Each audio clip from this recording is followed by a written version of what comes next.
Okay. Okay, it's July the 12th, 2014. It's 10:05 in the morning. This is the Cedar Mountain Fire Protection District Board of Trustees monthly meeting. The meeting is now in session. Okay, first up on the agenda is the chairman's comments. I only have a couple of things.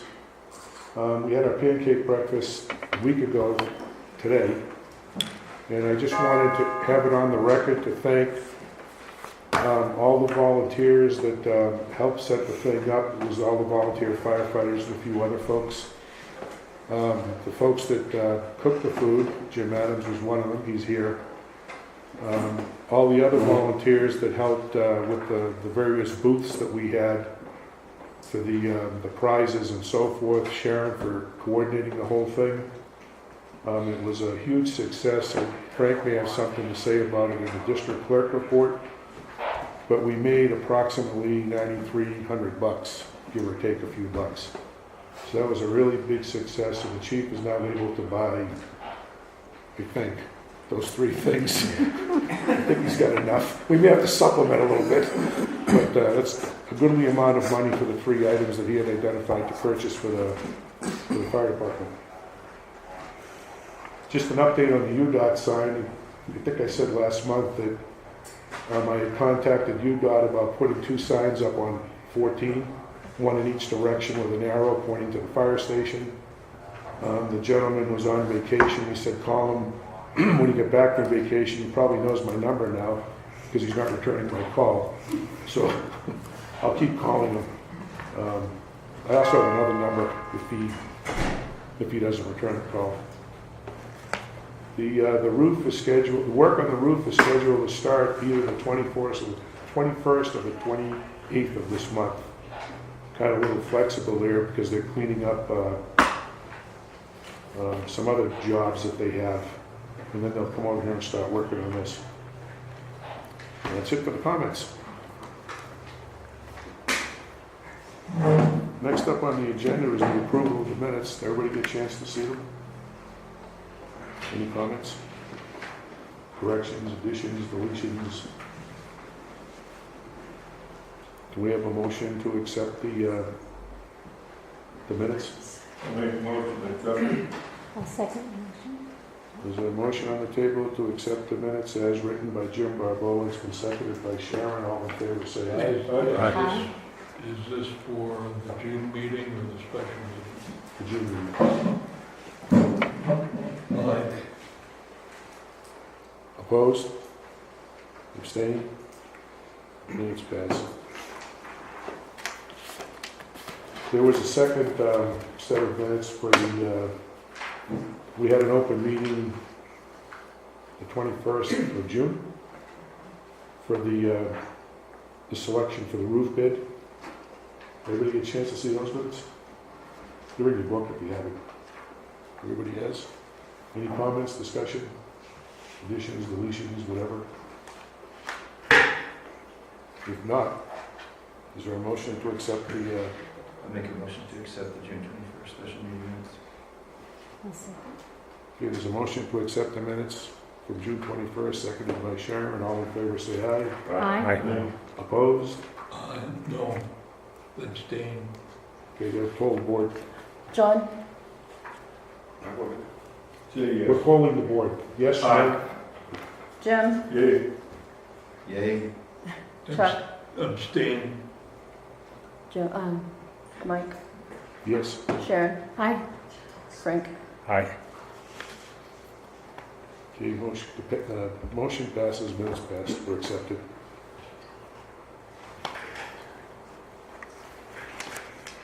Next up is the treasurer's report. Okay, capital improvements, we have $195,552.57. District Reserve Fund, $14,252.83. Fire Fund checking, we have $11,314.99. Fire Fund savings, we have $335,304.34. Fundraising, we had $18,306.72. And with this, I wanted to mention we have identified some items that we need to get to make our pancake breakfast next year run even better. So we'll be able to take some of that out to buy these items. Snow emergency fund, we have $125,481.74. Snow removal funds, $115,567.02 for a grand total of $815,780.21. The only thing added, we've had some interest added, and then we've transferred money over to we've paid the final snow removal fees. And I think that's about it. Anybody have any questions?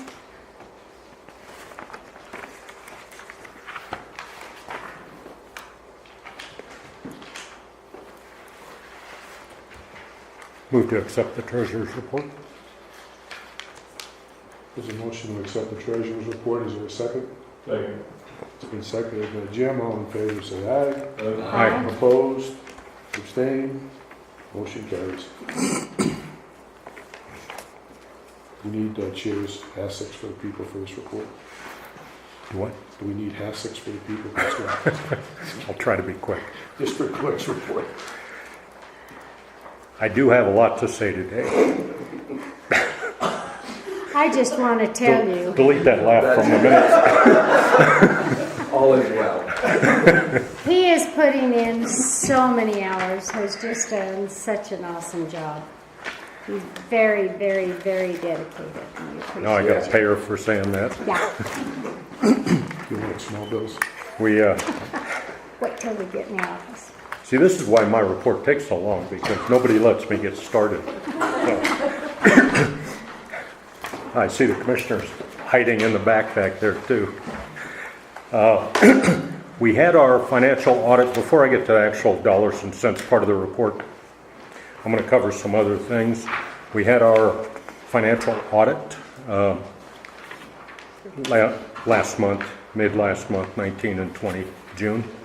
I have a preliminary report. We don't have the final report back yet, but looks like everything was fine. They had two discrepancies. One was the same discrepancy that we have every year, and that is as of the end of the year, we have too much money in the bank. And the reason for that is that we don't get paid from the county until December every year. So obviously we have more money in the bank than the state prefers. Okay? So that's and they understand that, and they wrote that in their report that way. The other one was just a knowledge thing. They're recommending that we have somebody internally who is trained the equivalent of an accountant to be able to handle financial reports and things. Mike and I met with our accountant because they're the ones that are supposed to be doing all that for us. And we now have the owner of the company doing our books for us.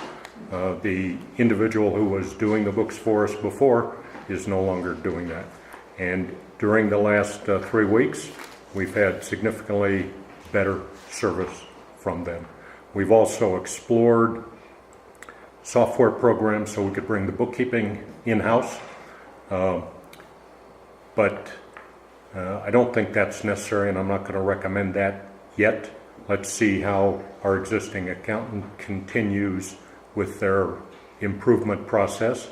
And if that continues as it has over the past couple of weeks, then I would say we're probably better off to stay with them than to try to switch to a software program and then get trained up and then have the mechanics of that ourselves every month. But stay tuned, because if the accountant's not performing, then we'll take a different route. So that was our financial report. When we get the smooth one in, it'll be available for the public to take a look at as you wish.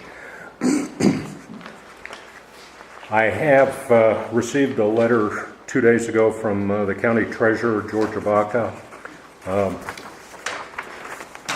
telling us how much in delinquent taxes folks on the mountain owe. This is money that we won't see unless the taxes are paid or until the taxes are paid.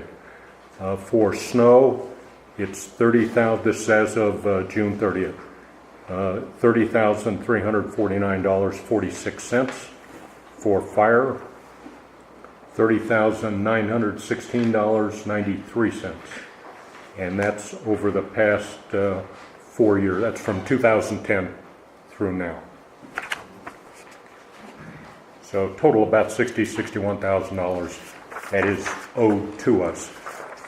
Typically, we get that in small chunks throughout the year. I think we just got a couple of checks last month for $6,000, $7,000. $7,000 and $8,000. $7,000 and $8,000. Yeah, and they were deposited yesterday. Okay, and they were deposited, so, and that's kind of how we get that. Just, you know, you can't count on it being here by a certain point.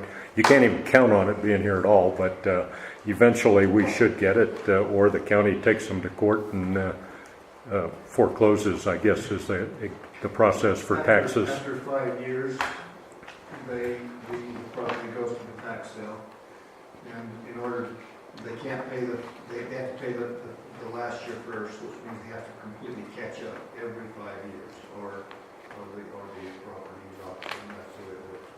So you probably will get it all eventually. Eventually, yeah. For budgeting purposes, we need to be cautious of how we think of those monies, though.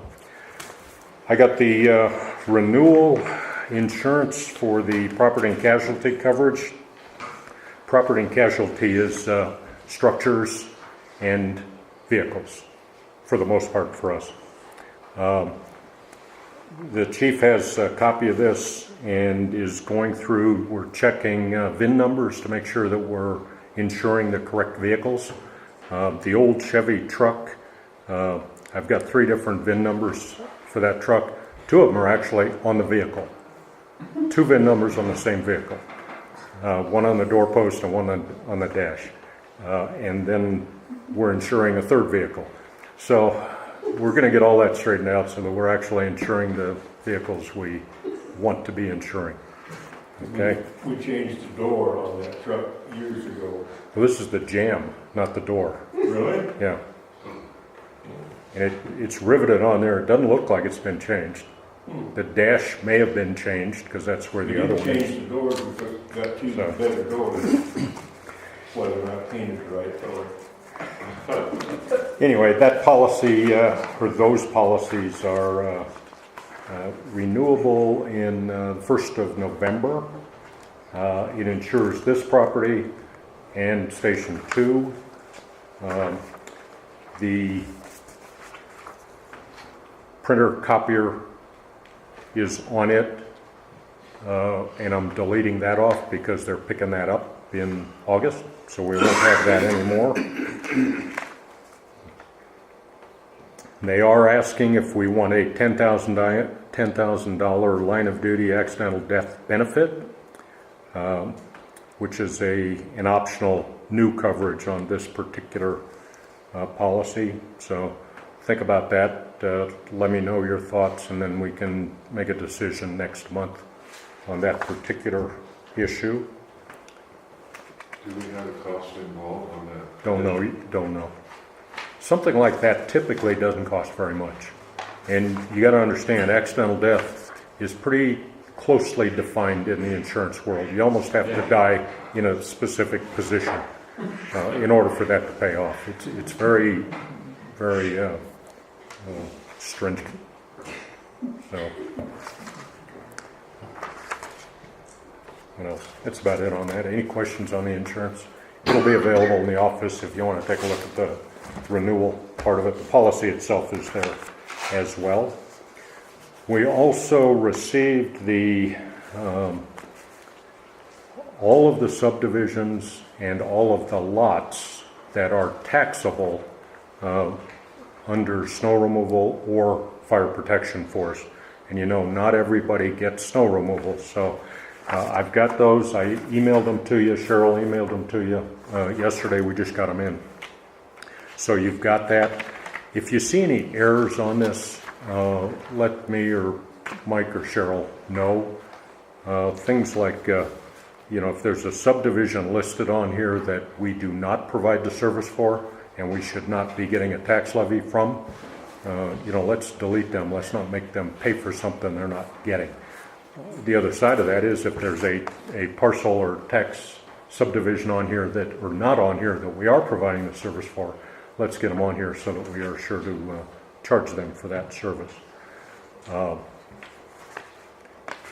Just for info, there are 3,020 taxable parcels for snow for 2014. For 2013, there were 3,065. Most of the difference is joiners, where folks own 2 or 3 lots and they join them together for tax purposes. And the difference there is only 45 lots, so it's not a lot of them. On the fire side, we provide fire service to more lots, 4,766 for 2014. In 2013, it was 4,837, a difference of 71 lots there. So why the difference exactly, I don't know, but some are joiners, you know, whatever. But this is from the county. John? Though those lots are joined into one single parcel number, they still have the same frontage footage. I don't understand the reduction in snow removal. We tax by taxable parcel. So if folks join 2 parcels, make it 1 parcel, we only get 1 tax out of that. So if you have a 2.5 acre parcel or a 1/4 acre parcel, you pay the same thing? Yep, doesn't matter. Yep. That's one of the advantages to joining lots. Yeah. Save some money on taxes. On the, I have a question before. oh, Just Sure. a comment, we've seen, in our land use, we've seen probably, gosh, I bet 75 partial joiners in this last year. Lots of people come in and are joining parcels, some of with four joining into one. That's been something I'm sure you're already aware of, but if you're not, you need to be, because there is a reason they're doing that. And it has nothing to do with the county taxes, it has everything to do with storm removal and fire. And impact fees of all sorts, I suspect. Well, it's primarily the snow removal and fire. Those are the ones that are reduced by the partial joiner. I think it's also Western King County Service District. Possibly, Yeah. yeah.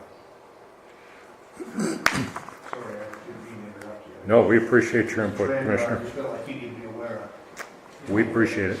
It may affect your per lot Assessment. exposure. Yeah. Well, that's part of why I bring it up. You know, it's reduced a little bit, and every year it seems to be getting reduced a little bit more. So the assessment will be affected perhaps by that. Eventually, you know, it may. So it's something that we need to look at, particularly when we look at the 2015 budget. We'll need to look at, okay, now we have fewer parcels. How does that impact? So, now for the actual numbers, page 6 of the Treasurer and Clerk's report has snow removal funds. We've paid the last snow removal fee for the 2013-14 snow season. The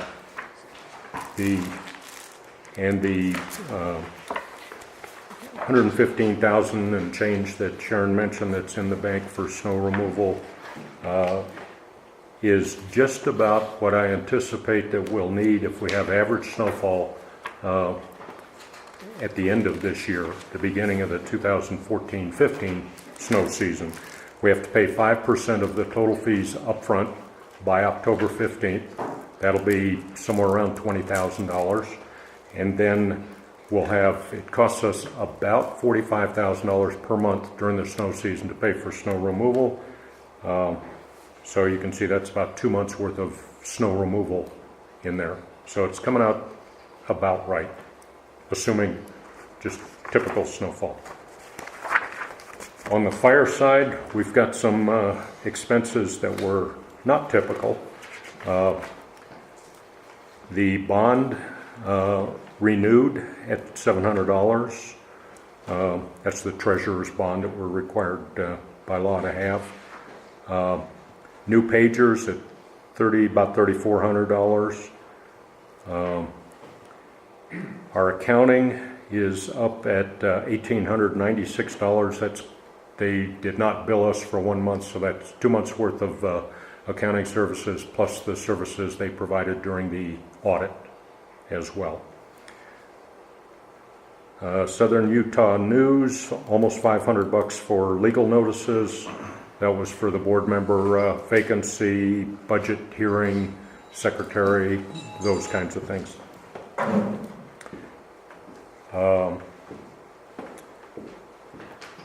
We had a lot for t-shirts, hats, duffels, volunteer t-shirts, caps, hoodies, things like that. And a lot of that's going to be reimbursed from the volunteers. They're buying that themselves. We just put it in as one order to get some discount for everybody. But I think a lot of that's been reimbursed so far, and more to come. Pancake breakfast, we had giveaways for the pancake breakfast and 4th of July of about $1,400. And Tender 72's brakes had to get repaired at about 600 and some bucks. So those were the extraordinary expenses that we didn't have, that aren't normal, but that we have. Any questions on any of that? Okay. If you look at page 11 of the clerk report, it actually itemizes the expenses per line item. What I like about this, that's the page. Good job, boss. What I like about this is that it gives us all real visibility, real-time visibility on where we're actually spending the money.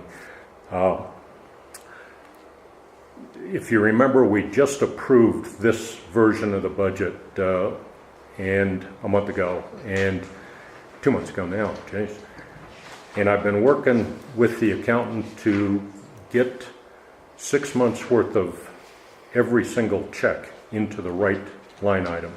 We've got most of that done, but you'll see today there are a couple of them that are not quite the way they should be yet, but we're still working at it. The first one is line 51, right under administration, right about in the middle of the screen there.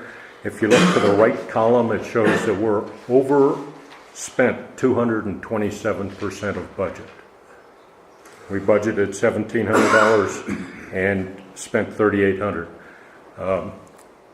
Well, $3,800 of that was actually newsletter, not advertising. It got put in the wrong category. So that's one of those that we're getting into the right category. So we haven't overspent on advertising. We've only spent really about $58.30 on advertising. And that's it.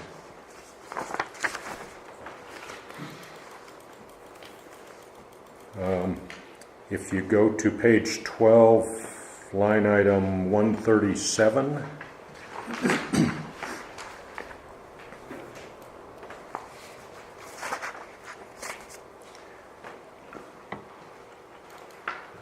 you'll see that we budgeted $1 for maintenance for wildland equipment. And, well, before you laugh, go back and remember that a lot of this budget is the average over the last 3 years. Okay? So we took the average over the last 3 years and we said, okay, that's a starting point for us. Now we need to work on that a little bit. We spent $65 for maintenance for wildland equipment over the last 6 months.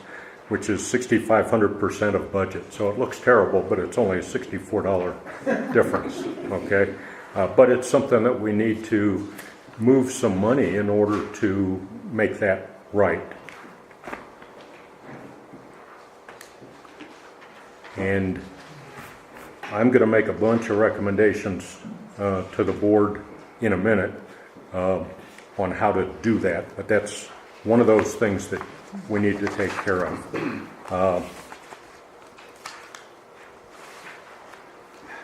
You can go to line 184, and you see the same thing there. It's, we've spent more than was budgeted because of the, that's the SUDA's, the state of Utah retirement, not retirement, state of Utah unemployment tax. That's what it is, state unemployment tax, okay? We only had one employee last year, so our expenses were a lot less on that than they are this year. So we need to modify that. The line below that, 185, has been one of those issues with the accountant that we're getting resolved, and we're on track with the Utah retirement now, but we haven't paid the bill. So we owe them 6 months of money from the chiefs. Chief's the only one that we pay into the state retirement plan for because he's the only full-time employee. But you see that we've spent $0 there because we haven't paid into that yet this year. We should have been, but we have not. And the accountant's on track with that. So this month you'll see that bill being a lot higher than it was before. I'm not going to bore you with the rest of it, but there's lots of little things like that. So for the board, if you go into the budget itself, in order to solve all these little issues where we shouldn't be overspending in any particular line item, so we should be moving monies around in order to make sure that we're within budget in each category. Line item 114 is public relations. If you look below that to line item 119, the pancake breakfast, and you can do it on the clerk report, Mr. Chairman, if you want to do that as well. The line items all match. I'm trying to get some good numbers on how much money we're actually spending on Duck Creek Days, pancake breakfast, things like that. So what I'd like to do is move $2,500 from line 114 to line 119. It's just moving it from public relations to pancake breakfast. I don't have all the bills in for pancake breakfast yet, so I can't tell you exactly how much we spent on that. We'll have that for next month though. That's one thing. Go down to line 130. Would you repeat that? 114 to 119. I don't show a 119. Neither do I. It's not on this report for you. On Oh, page 12? Oh, it's not on the clerk report because there were no expenditures in there at all. That's why it's not on the clerk report. It's on your budget. On the budget. Oh, You gotta look at this.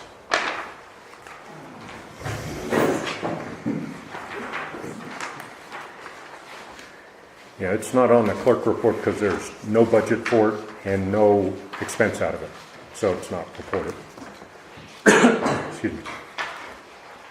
What's the third page, Chuck? You don't look at it, do you? no. Okay.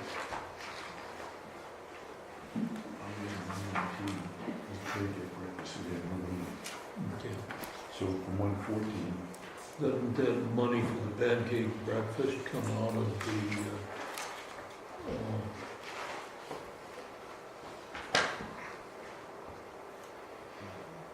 fundraiser? That's what I thought. From community Doesn't that pay for relations. itself out of the fundraising? Or are we putting money in and then all the money that comes back under the fundraising goes under that fundraising?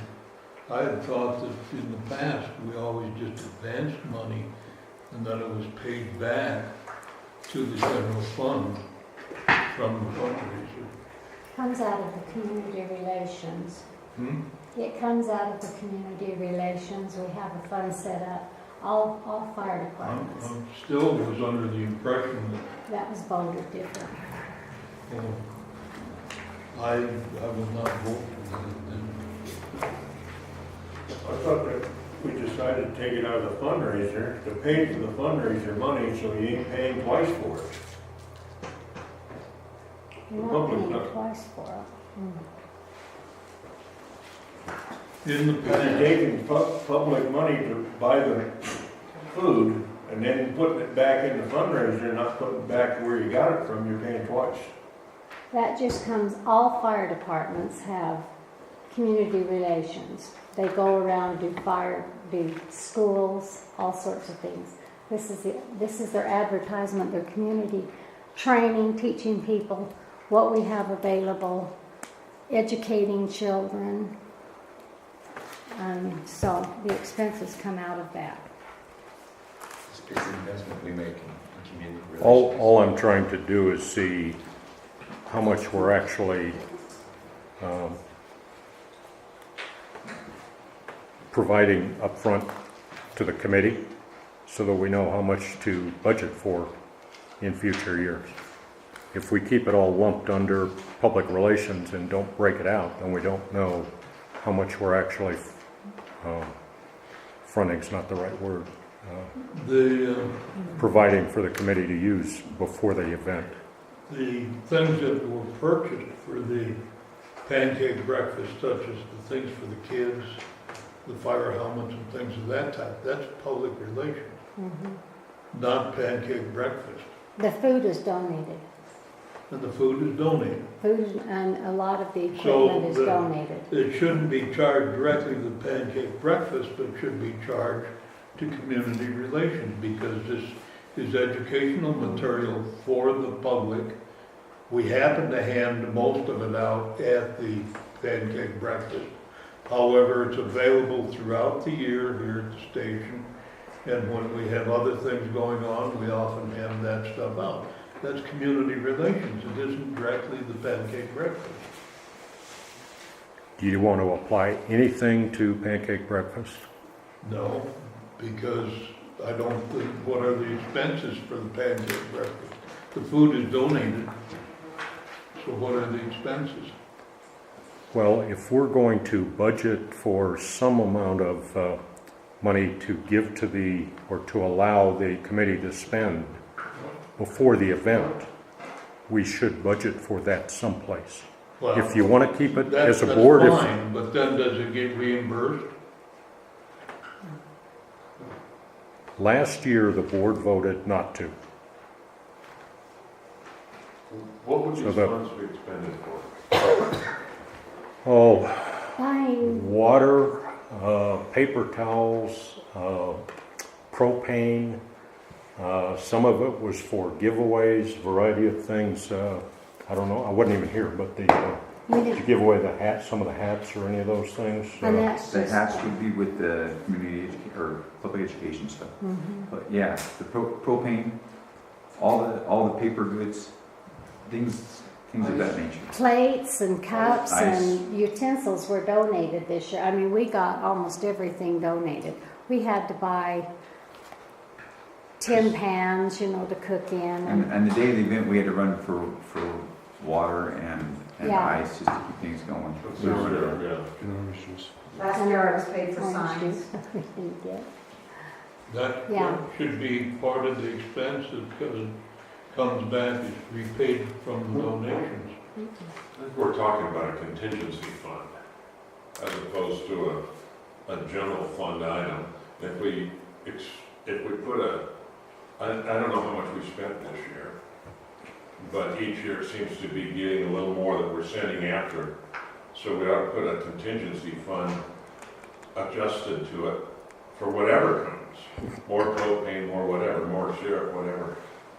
There ought to be some contingency fund available, but it shouldn't be completely assessed to the pancake breakfast, because there's really no cost in the pancake breakfast other than those things that we need through the contingency fund. So I would recommend that we just establish a contingency fund for those few items that always seem to come up and bite us.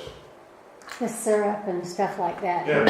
He's donating more. Like we Therefore, said, we got so yeah, much. so that we wouldn't have to charge the citizens twice, let's just make sure that there's a contingency fund sufficient to cover those things that we need, and then each year we can adjust it based on the prior year's usage. Well, that's what I'm trying to do. We can't Yeah. establish a separate fund, but we do it as a line item on the general budget. And in order to give us a better feel for how much actually goes to the pancake breakfast and keep it visible, that's why I'm just recommending that we move some money out of public relations and put it in pancake I breakfast. know last year, while I was on the department, we had, I believe, 4 groups come through, and we gave out hats and bracelets, and we ran out of bracelets, I know that for a fact, so we had to go out and buy more, that would come into that same contingency fund. So however we wanted to handle that, as a part of the public relations budget, not necessarily the pancake breakfast budget. The contingency fund that you're talking about Yes.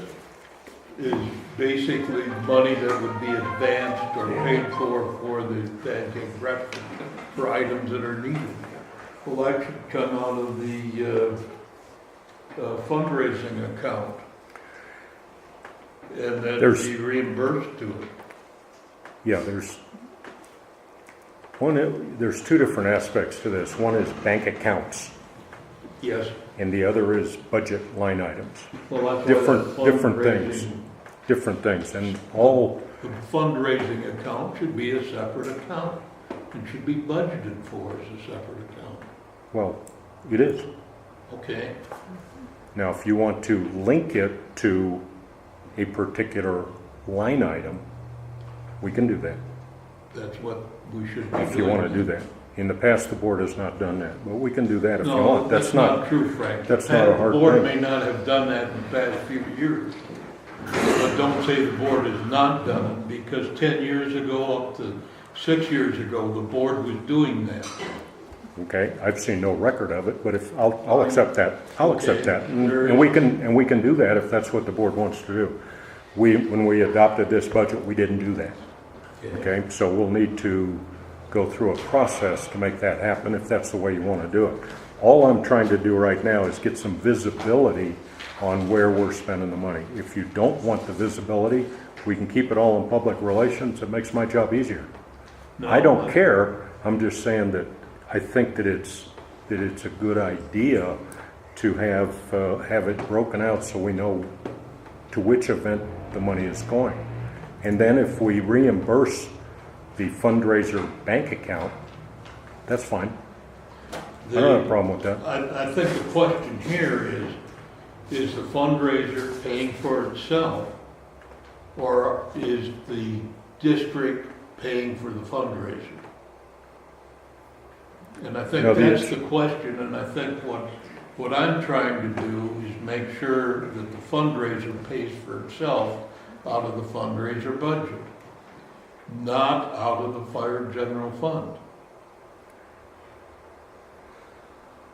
If You that's, understand that's, that? I understand what you're saying, but that's different than what I'm trying to, all I want to do is get a line item amount so that before the event, when we have to pay for some of the stuff we need ahead of time, I have a way to legally pay it. Okay, that's all I want to do. If you want me to legally pay it out of public relations, line 114, I'll do that. I think we would be better off to break it down to how much goes to Duck Creek Days, how much to Pancake Breakfast, so that we know how much of that public relations money goes to what events. And that's all I'm suggesting.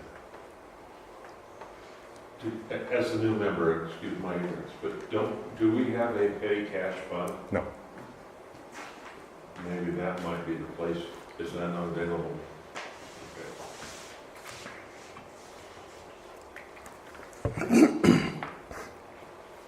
Well, let me go on with the other ones that I'm recommending, and if you want to pull that one out, I'll do it whichever way the board wants to do it. I'm just giving you my thoughts on this. If you go to line 137, we see maintenance for wildland equipment is $1. You saw earlier that we've spent $65 already. And my recommendation is to take $750 from line 138, which is purchase of wildland equipment, and put it into line 137, which is maintenance of wildland equipment. Okay? If you go to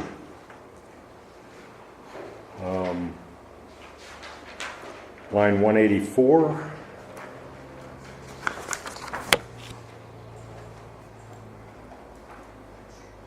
that's the state unemployment tax, where we were 241% overspent, you know, $678 instead of $281. I'm recommending that we take $1,000 from line 192, which is professional services financial. I don't envision us spending anything out of that. That's typically what you use to pay for financial advice from an investment advisor. I don't envision us using any of that money for that, so I would recommend that we put that into the state unemployment line 184, just $1,000 of it. I'm hoping that that'll cover us for the rest of the year for the state unemployment tax. Line 190, audit, under professional services. The audit cost us $3,150 this year. We had zero budgeted for it. I don't know where the board paid for it last year. It was about $2,800 and change last year. I think that was 189. It may have been. I don't know. I haven't been able to. Services accounting. Yeah, I haven't been able to find it exactly, but my recommendation is to take, again, out of 192, take the 3150 and put it into 190 to pay for the audit.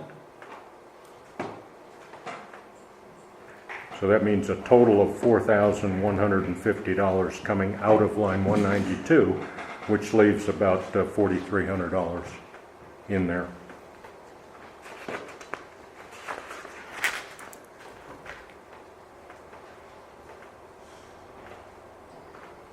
Line 234.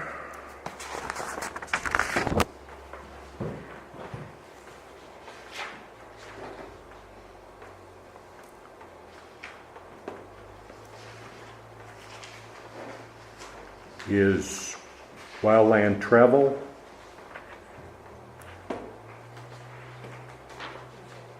We've got to pay $351 in bills. We already paid it actually. But we only budgeted $256. So I'm recommending that we take $100 from line 231, which is management travel. That makes that line $400 instead of $500, and put that into line 234 to pay the wildland fire expenses so far.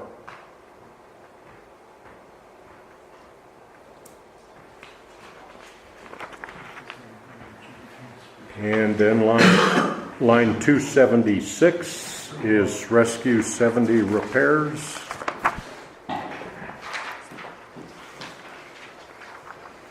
We budgeted $34 for repairs for the whole year for Rescue 70, and we've had $255 approximately in repair expenses on that vehicle so far this year. I'm recommending that we take $500 from line 259, which is loader maintenance. We budgeted $2,153 for loader maintenance. Recommend pulling $500 out of that. Still leaves us $1,653 for loader maintenance, and move that to line 276 to pay for the Rescue 70 repairs and gives us a little bit more in there in case there are any other repairs later in the year. Line 299 is tender 72 maintenance. We had to have brake repairs done on that vehicle. We budgeted $30 for maintenance on that vehicle. The brake repairs cost $626.16. So I'm recommending that we take $1,000 from line 291, which is engine 77 maintenance. Still leaves a little over $900 for maintenance there, and transfer that to line 299. That gives us $1,030 for tender 72, in case we have any other issues with tender 72 that need to be taken care of this year. So it'll leave us a little bit of cushion in there, so we aren't having to come back and do this again in a month or two if we have some other maintenance work come up on that. So those are the recommendations that I've got for making sure that we're not over budget on any line items. I've got and this has been hard doing this like this.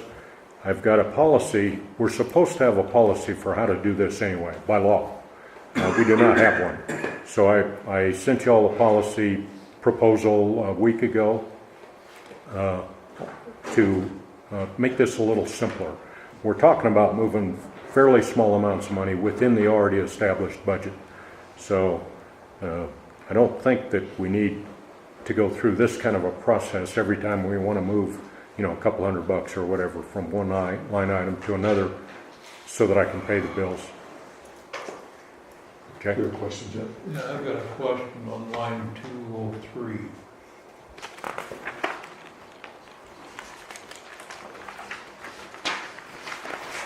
Point of order. Okay. The floor belonged to the clerk. We didn't cede the floor to the vice chair to ask the question. And I was recognized by the clerk for the floor prior to the vice chair being recognized by the chairman. Do you want to give the floor to the vice chair for the question? If you want to be totally correct, Jay is correct. I did not see Chuck's hand or know that he had a question. So to be totally correct, we should recognize Jay, if you want to stick to Robert's rules. Yep. Okay, we'll stick to Jay.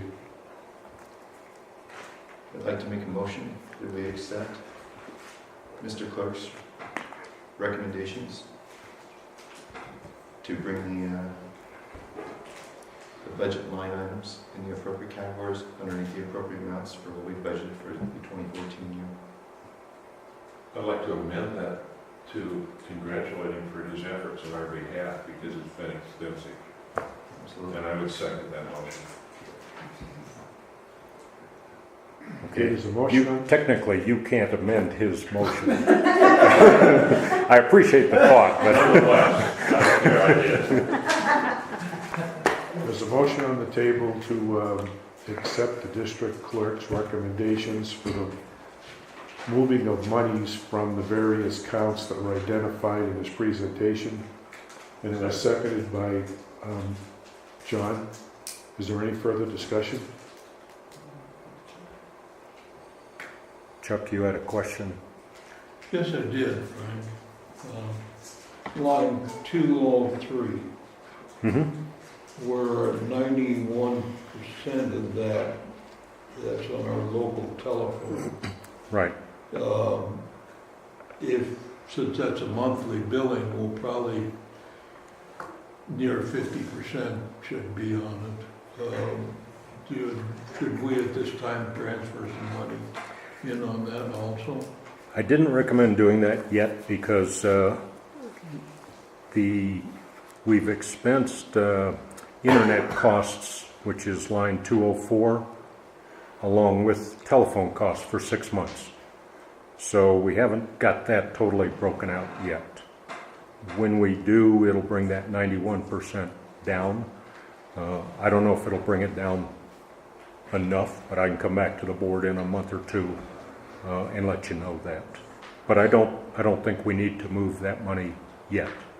Okay, Is that? thank you. Any more discussion? All in favor of the motion, say aye. Aye. Opposed? Abstained? Motion carries. Thank you very much. Is that your report? I think so, yeah. You got another Thanks for your indulgence. You got another 35 seconds. Now you're down to 30. I can't do it in 30 seconds. Good job, Frank. Okay, moving on to the chief's report. All right. Since the last board meeting, we've responded to 11 calls. 8 of them were EMS calls, 2 were fire calls, and 1 was a rescue call. We've had approximately 32 hours. I'm sorry, I'm on the wrong one.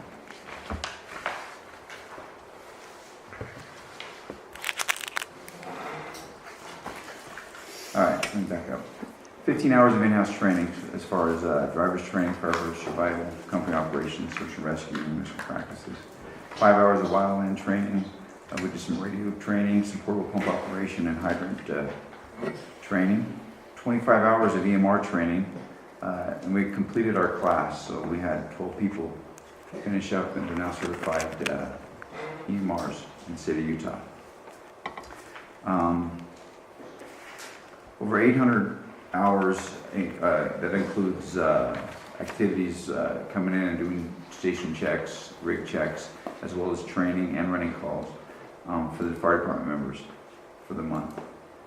Vehicle maintenance is, we did rig checks throughout the month every week. All the FEPP vehicles have been registered with the state now. There is an issue with the plow truck because of we found an extra VIN number on it. I had that vehicle VIN inspected by one of our deputies. Apparently he just used one of the VINs on there, didn't see the extra VIN, so we're working that out now. Engine 71 is out of service right now due to the throttle on the pump panel. I have Bear Diesel working on that. They're ordering a new throttle cable, and that'll be installed as soon as they'll let you know. The loader, we got a bid from Bear Diesel for $400 to do an oil change, and I noticed that we had money in the budget for that. I just wanted to know direction from the board. Should I progress with that and have that loader serviced, or we're going to hold off on that? And You got, how much for the loader? for the loader, $400 to change the oil and lube the chassis, lube everything on it. Who's gonna do that? Bear Diesel. What are they charging to come up here? You know what? I didn't. I mean, there's only one filter and only holds about 20 gallons of oil, that's it. And lubing it is not much to do anymore. There's nothing to lube. I don't have that No with me. seals left in it. What's that? There's no seals No seals. probably left to in lube it. up I mean, you put grease in there, but just go Okay. through. This is the bid that I got, and I can look up in my records and find out the breakdown on it, but I don't have it with me right now. I can, if you buy the oil and the filter and the grease, I'll change the oil in the filter. Okay. So then I won't. I mean, it's Cheaper gonna be a than- lot cheaper than 400. I mean, you probably get by with $150 at the most. That filter's only about $40. You have an estimate on the quantity of oil for it? I think it holds 6 or 7 gallons of oil. I can check on it again. Okay. But if we got 10 gallons of oil, it'll be plenty enough. All right. I'll get you the oil and the filter. Okay. And some grease. I have electric grease gun, so I don't sit there and pump it. It just won't lube by itself. As a point of order, we're getting into the trucks and tires thing. You can talk about this later. Right on. Move on. Go ahead. I've gotten several bids, I think 6 bids on tires for Rescue 70. Now, I brought it to your attention a couple months ago that we needed to replace the tires. There's some gashes in the rear tires. All the tires are over 8 years old. So the best price I got was $208 a tire. That included mounting and balancing from Desert Pine Tire Auto and RV Repair in Cedar City. So the total price is $1,248. So I would like board approval to be able to go out and have new tires put on Rescue 70. As far as the EMR vehicle for a quick response vehicle, I'm still working with Stuart Willoughby in the King County Hospital ambulance department regarding the protocols and medical direction.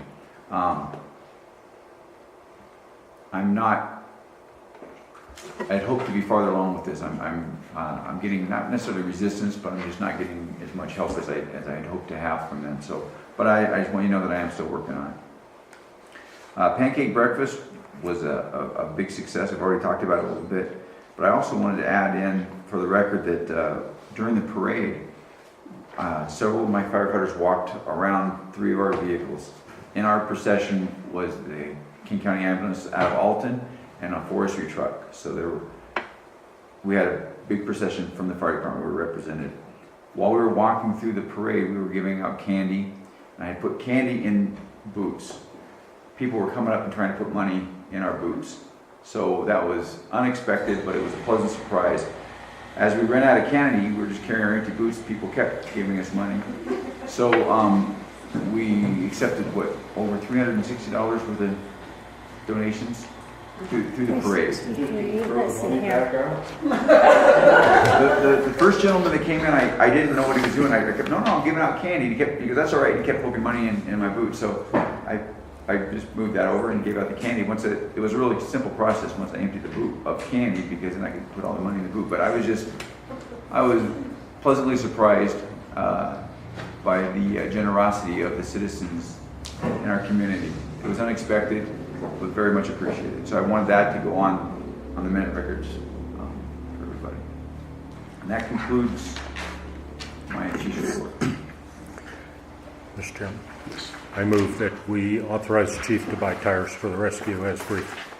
A second. There's a motion and a second to allow the chief to buy the tires for that Rescue 70. Rescue 70. All in favor? Aye. Opposed? Abstained? Any other discussion with the chief's report?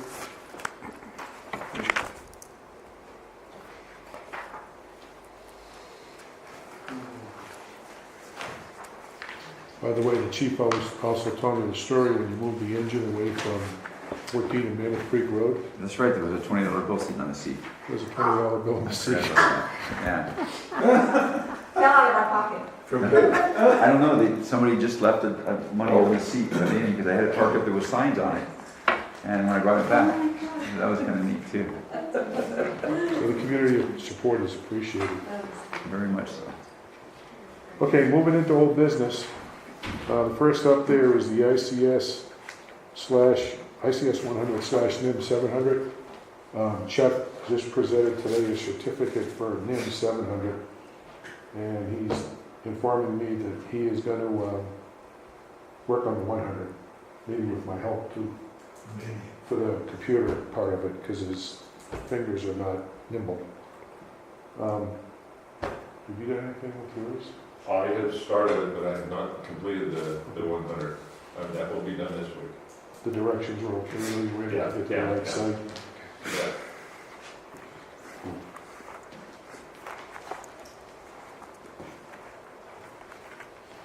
You took the logging class under early, didn't you? Yes, sir. Look at your certificate, I think you've got it on. Oh, okay. You've got 100. I do have 100. You'll still have to take 700. I've already taken 700. Then you should be good. Yeah. Can you Sorry. Bring a certificate in. Yeah, it's already in. I'll get it out of Just this. get a copy so we can put it in the folder with the board certificates.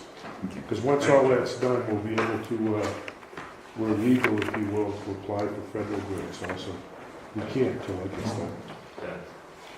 The 100 is given as part of the wildland plan, Okay. and also as part of the firefighter one plans. Okay. Moving on to the long-range plan. So, There are a number of things that we have to consider in the long-range plan. Part of it is staffing, and part of it is also on the agenda here is Zion View.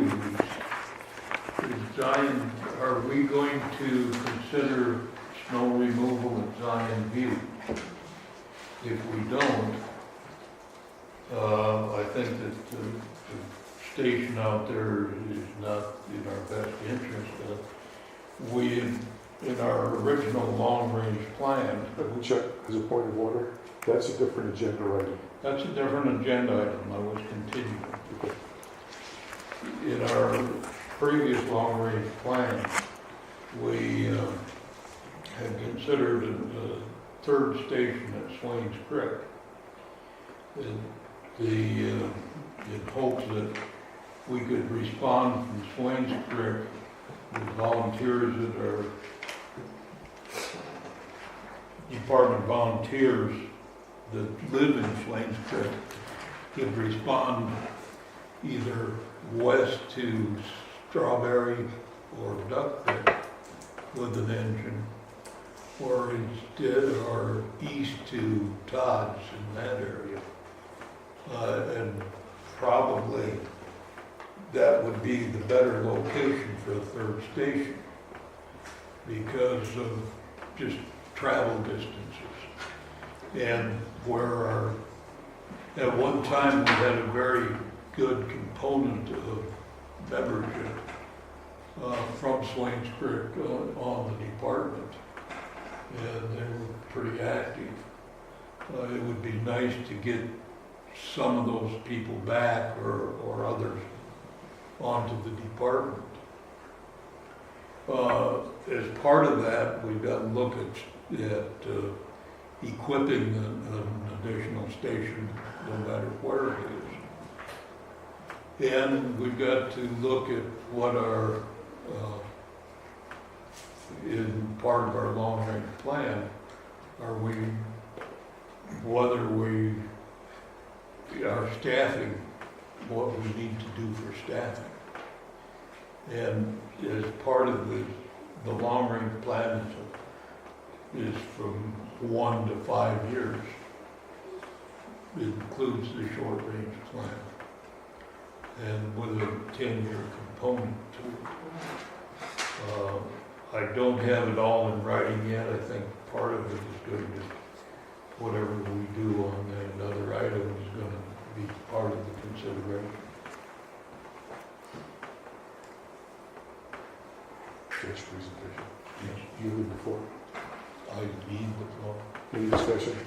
Question, is there a building out at Swains Creek? No, there isn't at this time. So we'd have to build one where Zion View gets built. Zion View is, well, that's different. Mhm. So we'd have the cost of building a building. That's correct.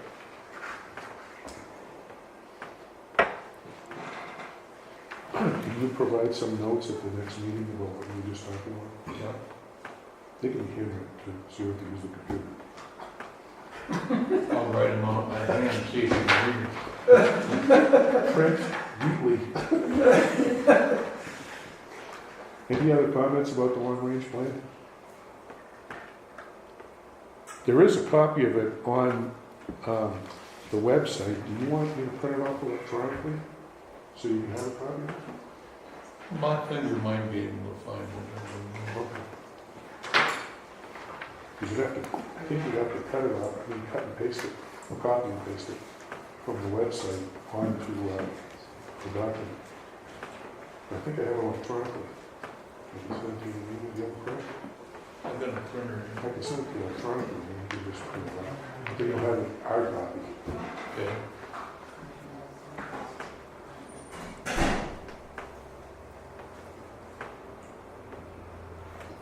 Any other comments on this?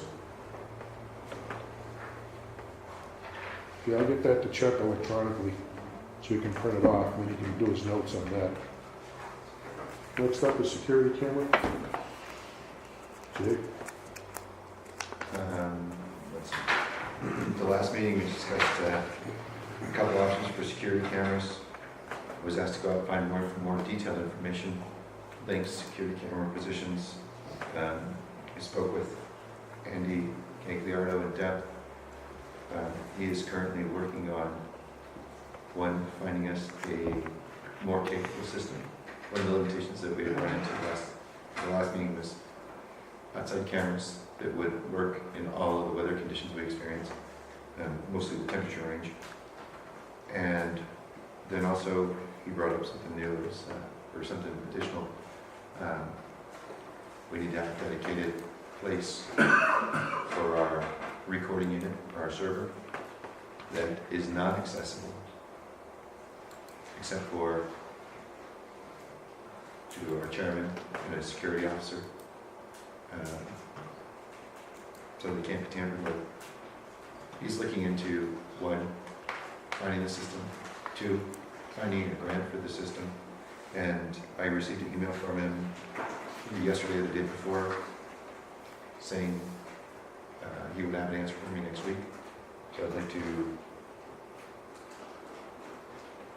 take this agenda item, wait for his answer, just forward it to our chairman, take this agenda item off of the old business, new business, and allow our chairman to make the decision on install, not install, with Andy's recommendation. So that we don't have to wait a whole another month to get a system in place. That's it. That's it. More discussion? Well, I'm not sure I understood that last. You want this taken off the agenda before the next meeting?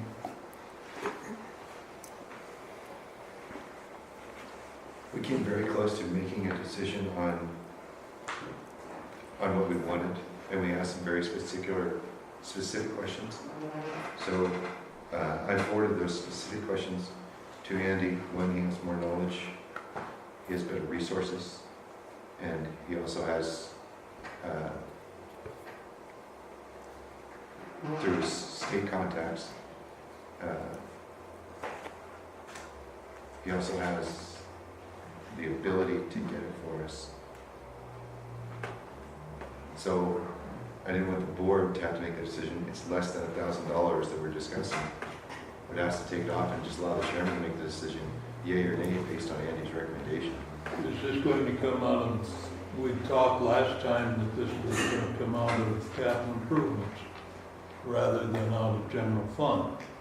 Capital improvements that should come back to the board to final approval. Yeah.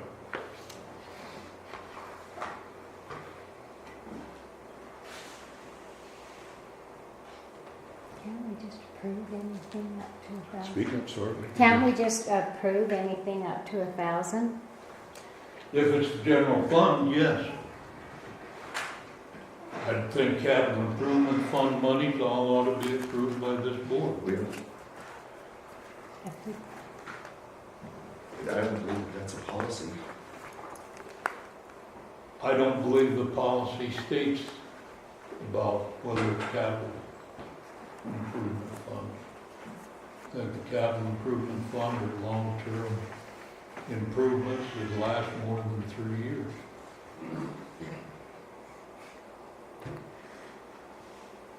I think the capital improvement fund should be voted on by this board. It's my opinion that it's a capital improvement. It will remain with the building and be structurally to the inherent characteristic of the building. Therefore, we should be able to vote on it now. So I would recommend that we go ahead, or I would move that we would go ahead and authorize the expenditure of up to $1,000 on this particular item and move on. A second motion. So you're making a motion. I did. There's a motion on the table to expend up to $1,000 for the purchase of security equipment for the building. to be taken out of capital improvements, is that what you're saying? Yes. And it's been seconded by Sharon. Is there any more discussion? Yeah. This is all we're gonna need? What he's putting on right now for less than 1,000, you're gonna have to add to it next month or the month after? More cameras and more cameras? One of the things that I said to him is, it's not all we're gonna need. I said we want an expandable system. We don't know what our future requirements might be, so we don't want to get our systems limited and have to replace them in the future. So most of the systems, if you start, they'll triple. So let's say you start with 4 cameras, you can go up to 12, or you start with 8, you can go up to 24. So one of the requirements I said to him is, I know we need at least, I think we agreed on 11 or 12 cameras. We want to have an expandable system. We don't want just that many, because we don't know what our future growth plans are. So it will cost more money if we decide to expand it in the future. Like next month, the month after? No, if we built Yeah. another building, or we found out we had a new we need a new monitoring area, we could add another camera, and there would be an additional expense for that additional camera in the future. But for what we have now and for the chief's needs, that's what we've identified as 11 to 12 cameras. How long will this be recorded? How long will the recordings be kept? The conversation we had last month and the systems we discussed would keep the recordings for a period. They have the storage capacity to keep the recordings for a period of a minimum of 30 days. And then as new data rolled in, the old data would fall off. And I would hope that if we had to utilize the system, we would be able to find it in more than 30 days. The bigger data storage you have, the longer you can store that data. That was one of the other things is we do have the ability, most of the systems do have the ability to, you can record it to a hard disk and keep it indefinitely. It's just a labor-intensive process, that recording. Any more discussion? Okay, there's a motion on the table to take $1,000 out of capital improvements for the purchase of, up to $1,000 for the purchase of security equipment. And it's been seconded. All in favor, say aye. Aye. Opposed? Nay. Was that for the purchase or for the purchase and installation? It was the purchase and installation. Thank you. Hold the board. John, Aye. Jim, No. Jay, Yay. Chuck, Yes. Mike, Yes. Sharon, Yay. and Frank. Aye. Motion carries 6-1.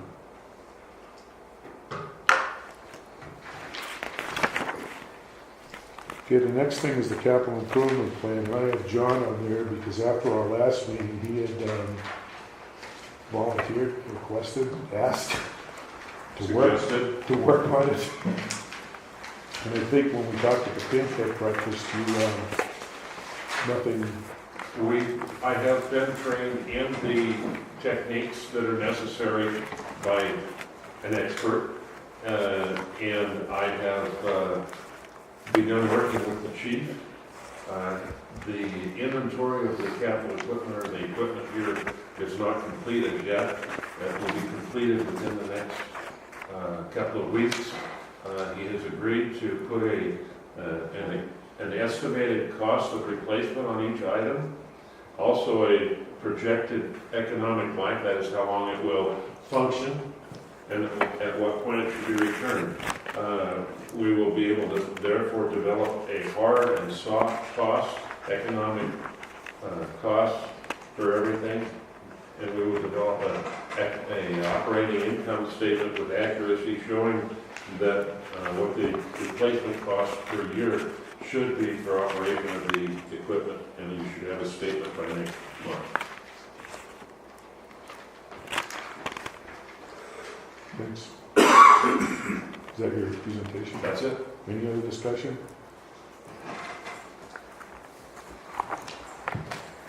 Just to make the public aware, the reason why we're talking about this capital improvement plan, I think I said this before, I don't remember, is that in talking with the state auditor's office, when we have reserve funds and/or capital improvement fund, we have to have some kind of a plan to target the monies that are in those funds for some project.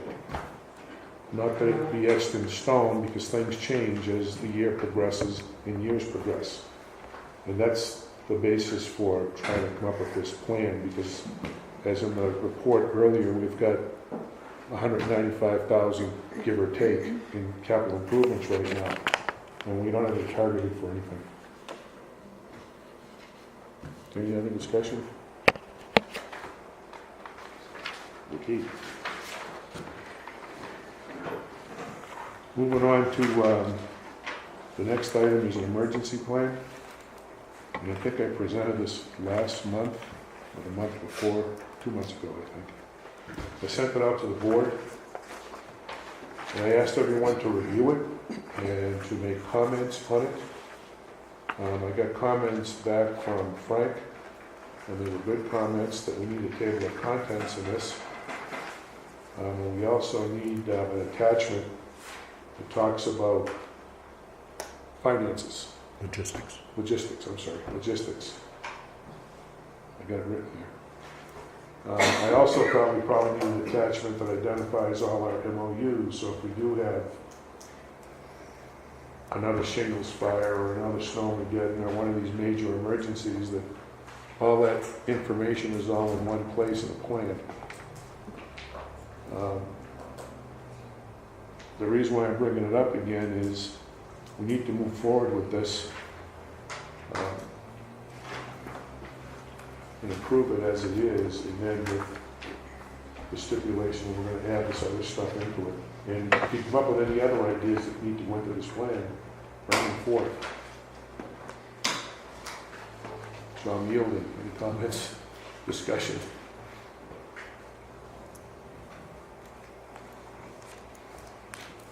I think it's a great start. Like you just said, it's got, I mean, this thing, y'all haven't probably read it, but it's quite an undertaking developing this thing. And I think it's a great start. We do need to modify it as we look into it and we see how our operations on a daily, monthly, weekly basis impact our emergency plan. We need to keep those things working together, I think.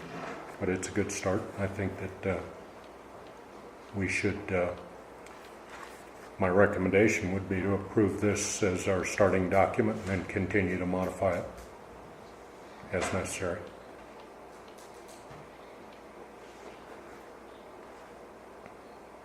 So there's a motion on the table to... Also move then. I'm asking. I'll second the motion. There's a motion on the table to accept the emergency plan as it was presented to the board, and it's been seconded by Sharon, and then John spoke up and seconded it also. With the starting point of the suggested changes of the table of contents, the logistics attachment, and an MOU attachment. All in favor? Any more discussion? All in favor say aye. Aye. Oppose? Abstain? Okay, that carries. I'll work on getting these other things in there. Okay, UASD. It's the Utah Association of Special Districts. I think, I know Cheryl asked me. I mentioned at the last meeting that the Utah Association of Special Districts meeting is November 3, 4, 5, and it's in Salt Lake, and somewhere in there, somewhere in the book. What I did is I asked her to make copies of the agenda from 2011. This is the last one that I have, so you get an idea of some of the topics that were talked about at that meeting. And what I'm asking the board to do, and this isn't a vote or anything, but you got a chance to look at it, probably by the end of this month, we need to have a commitment of how many people would like to go, because we can't send everybody, obviously. But it would be good for a couple of us to go up there, and there are some technical topics that they talk about that are applicable to the special service district that would be good for us to hear. So if you would, look at that and get with Cheryl by the end of the month, because we need to start looking for hotel rooms. It does fill up quickly. It's attended by everyone, by most of the districts in the state, everybody that's a member of the Utah Association of Special Districts. And there's a lot of information exchanging. Last month, you said it was at Park City as opposed to Salt Lake. Well, it's Salt Lake, Park City. It's in Park City. Yeah, okay. I just said Salt Lake. Yeah. It is. And they always stay at the center. It's the convention center up there. It's right off 15.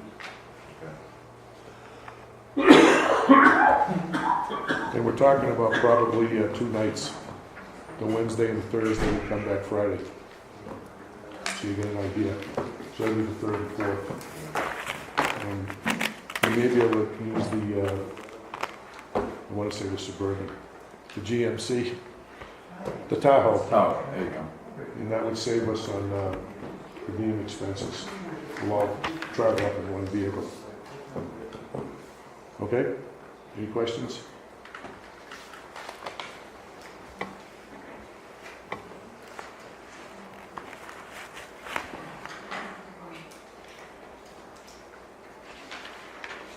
Okay, we've been going for an hour and a half. Do you want to take a 5-minute recess for, why don't you just keep going? No one say anything, so we'll keep going. Moving on to new business. First thing up is admin position. If, I don't know if the public is aware, or the board is aware, Betty Moore, last weekend, dislocated her, actually, she fractured the bone below her kneecap, without going into a lot of technical jargon. She's going to be out a minimum of 6 to 8 weeks. And during this time, she is bedridden. It's a non-weight-bearing injury. She can't walk. So she's going to be out of the office for at least 6 weeks. And if you read about the injury, it's going to be a lot more than that. Hopefully not. But. So in the meantime, we need. I asked the chief to come up with some volunteers that may be interested in manning the station, so we still have the 8 to 4 coverage. We do have a volunteer, Madison, and I don't know her last name, I'm sorry. Rogers. Madison Rogers is one of the volunteers who will come up here. Probably have to overlap with Cheryl for a few days so she gets a feel of what's going on. And then we'll kind of do the same thing. One will work in the morning and, well, it's a little different than before. One will work in the morning and one in the afternoon. Because we'll need Cheryl here every day since she's the experienced person. The reason why I put it on the agenda is for compensation purposes. Because we really don't have a policy for an admin 1099 type person. So I'm opening it up for discussion. Mr. Chairman, Yes, sir. when you called me and talked about Betty coming back, you said it was for a length of about 2 months. And she's been here about a month and a half, 2 months. And won't be for another 6 weeks. That pretty well goes through that 2 months that you mentioned. Should be looking at a second person, full-time, or a part-time. When she left and came back the first time, we did have that conversation because she had some personal things that were going on that it sounded like she was only going to be here for a couple of months. That discussion hasn't come up since then. So I'm assuming that she is just staying. It's just has this injury. That's different from what you presented. That's correct.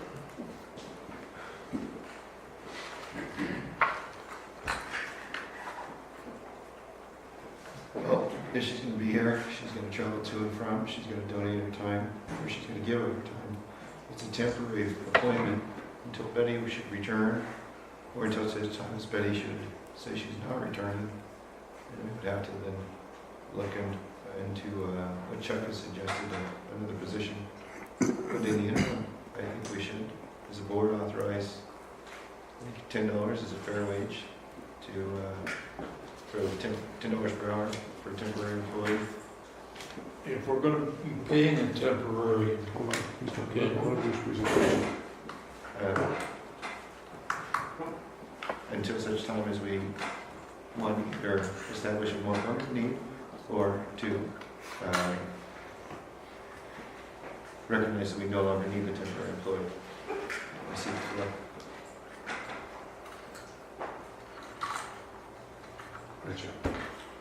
if we're gonna hire someone and pay them, then I think what we have to do is advertise for that position.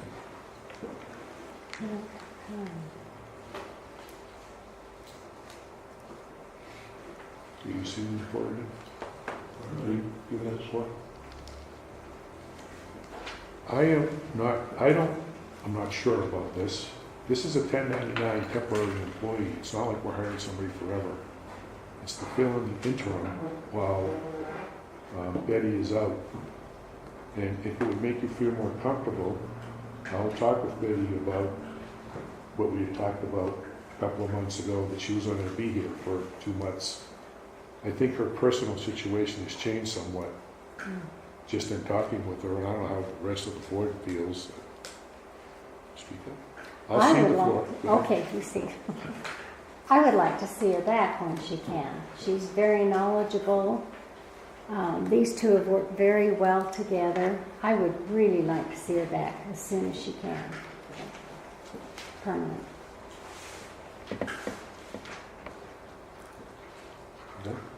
I see. May I make a recommendation? We table this item until after we get to the policies, because we have a policy that directly addresses this situation.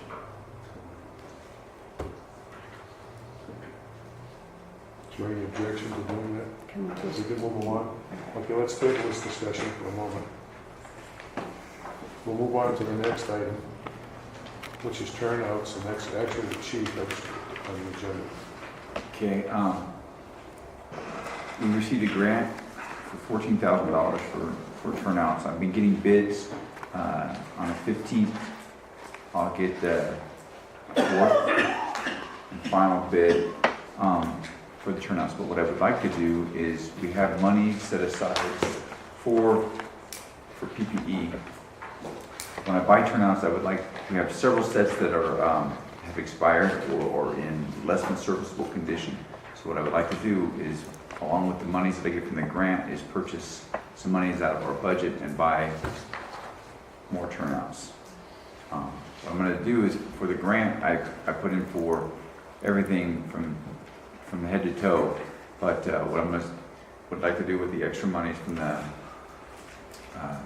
our funds is buy more turnout jackets and pants. So it would extend the amount of serviceable gear that we have. At the same time, I'm changing colors. We voted it with our volunteers, and we're going to go to a black turnout with yellow reflectives. So the more turnouts I can get at the same time, we will be uniform. And once I get a spec, I'm going to go with that spec, and in years to come, we're going to, eventually everybody will be the same identical turnout. But the more turnouts I get right off the bat, the more people I'll have in uniformity.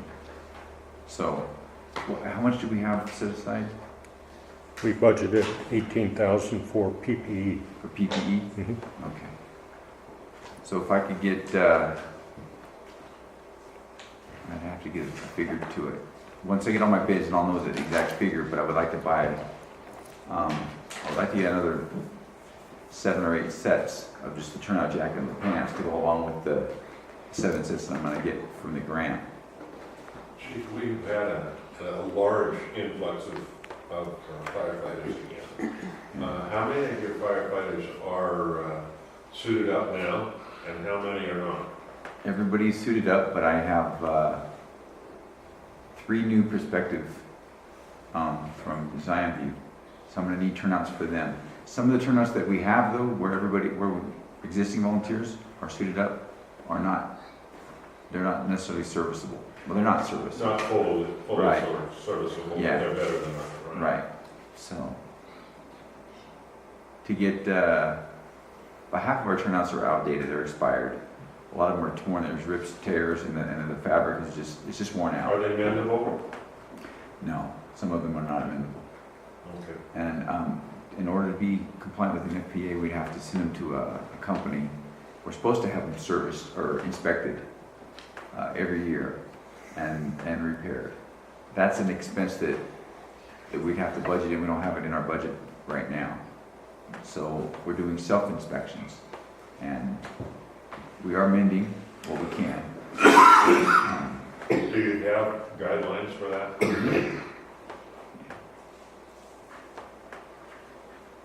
So right now, you're looking at a potential of 3 new volunteers that will not have uniforms available to them, but are turnouts. Not complete sets, no.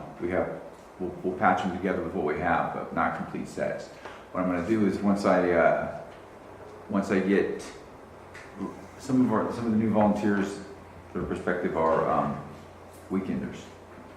So what I'll do is people that live on the mountain in our communities full time, they'll get the new sets, and then I'll bump everything down. So that's my plan, to get everybody outfitted in serviceable gear. Yes, sir. More discussion? Any discussion? Sharon? So are they all have they all passed their medical? No, the Exam. three perspective have not. I gotta The get them. others have? All the ones that live on the mountain have. I'm still having trouble logistically getting the people that come up on the weekends. If they come up on Saturday and Sunday, I gotta get them on a Thursday or a Friday or a Monday so that we can get them down. So not everybody has had their physical yet. I'm still working on that. Yeah. I hate to buy equipment for somebody that I can't do got you. it. Yeah. All right. All the We people want up your on the mountain that live up here, we've gotten their physicals done. So They're safe. Any more discussion?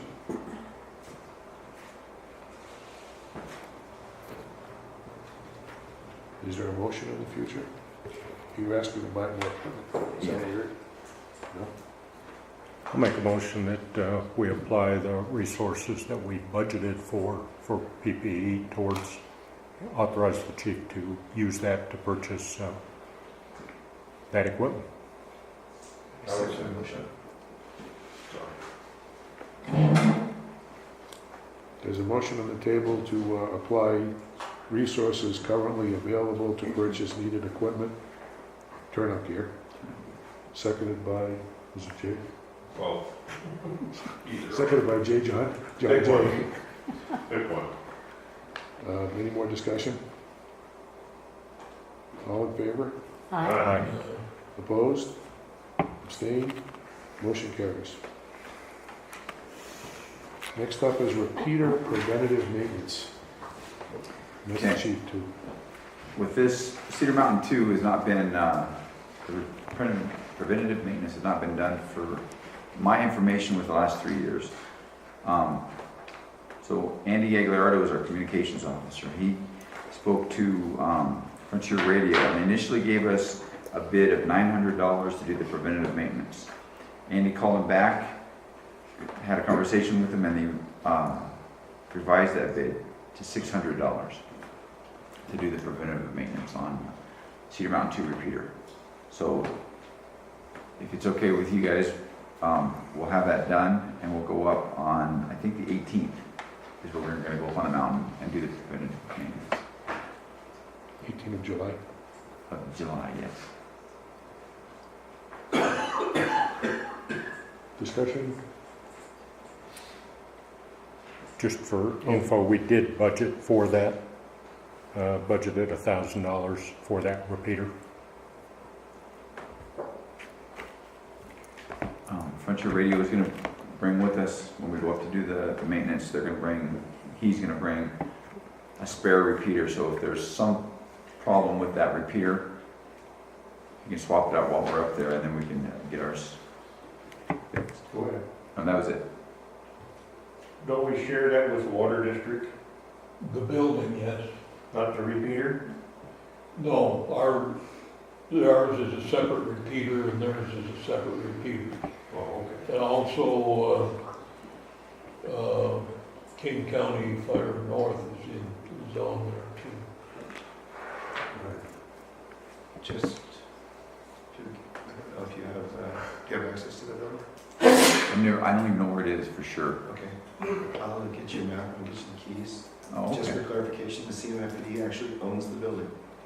The building is located on Mr. Heaton's land. Yep. Mr. Heaton also has a repeater, Mr. Wade Heaton. Excuse me. Wade Heaton. Mr. Wade Heaton also has a repeater in there, so there's several different entities that house their repeaters and their radio systems within our building. But we don't own the land, we just own the building. And I'll get with you and show you how to get there and get access. I need a motion for this. It's less than $1,000. So just, Got it. okay, next up is the Zion View lease. About 3 weeks ago, I got an email from Zion View, specifically Kathy Obenhaus. And it basically was asking the CMFPD to renew their relationship with Zion View. Specifically, housing fire equipment there, as we had in the past. We were invited, the CMFPD, to attend their annual meeting, which was the Sunday afternoon after the 4th. It was at the 6th, at 1 o'clock out at Zion View. And I had sent everybody an email, board, asking if anyone wished to attend, and there were no replies, but in the meantime, the chief volunteered to go. And I went with him, and we went out there on Sunday, and they had their meeting. And I want to read their email. I got this from Kathy after the meeting, but I'll start out by reading this email. It says, "Thank you, Mike. We are working on at least one of our newly elected board members to attend the meeting." Are you a board member now? No, you got volunteered. However, we as a board also wanted to express our POA members' input on reestablishing Zion View Fire Station and CMFPD relationship. We have attached a drafted version of the previous lease we had on file with CMFPD. Of course, we are open to edit and may wish to make edits to the document as well based on CMFPD and ZVPOA needs. First of all, we wanted to thank you and Chief Tuttle for attending our annual Zion View POA meeting. We very much enjoyed having both of you at the meeting. We noticed we did not get your new CMFPD yearly publication this year and think it must be because you do not have our mailing address. Here it is, and the mailing address is there. We deeply appreciate Chief Tuttle checking and ensuring the working condition of the 911 radio phone and the defibrillator currently housed on our Zion View POA outbuilding. We will let you know when we find out the status of the change or installation of these new items on the King County Water Conservancy District building due to the availability of power at those buildings. We'll be electing our new Zion View board officers at our next board meeting. If you need to contact us by phone, she gives me the phone number. At our annual POA meeting this past Sunday, our POA membership clearly expressed a desire to have our fire station at Zion View house firefighting equipment. We understand that CMFPD district will not be able to provide trucks equipment this winter due to the lack of snow removal. For the time being, Zion View membership is very interested in negotiating a seasonal use of the fire station for housing fire trucks/equipment at the station building. We have 3 bays available, and if the fire chief wished to get in to take the measurements, Kathy can provide you with the code to enter the building through the side door. We currently have solar-powered lighting in the fire station with light switches at the interior side door entry. Please feel free to share this email with the CMFPD board at your upcoming meeting on Saturday. We appreciate all that you and the board are doing to ensure the safety of our Zion View residents for both fire and emergency medical service. Thank you. And they have the names of the Zion View board members on the email.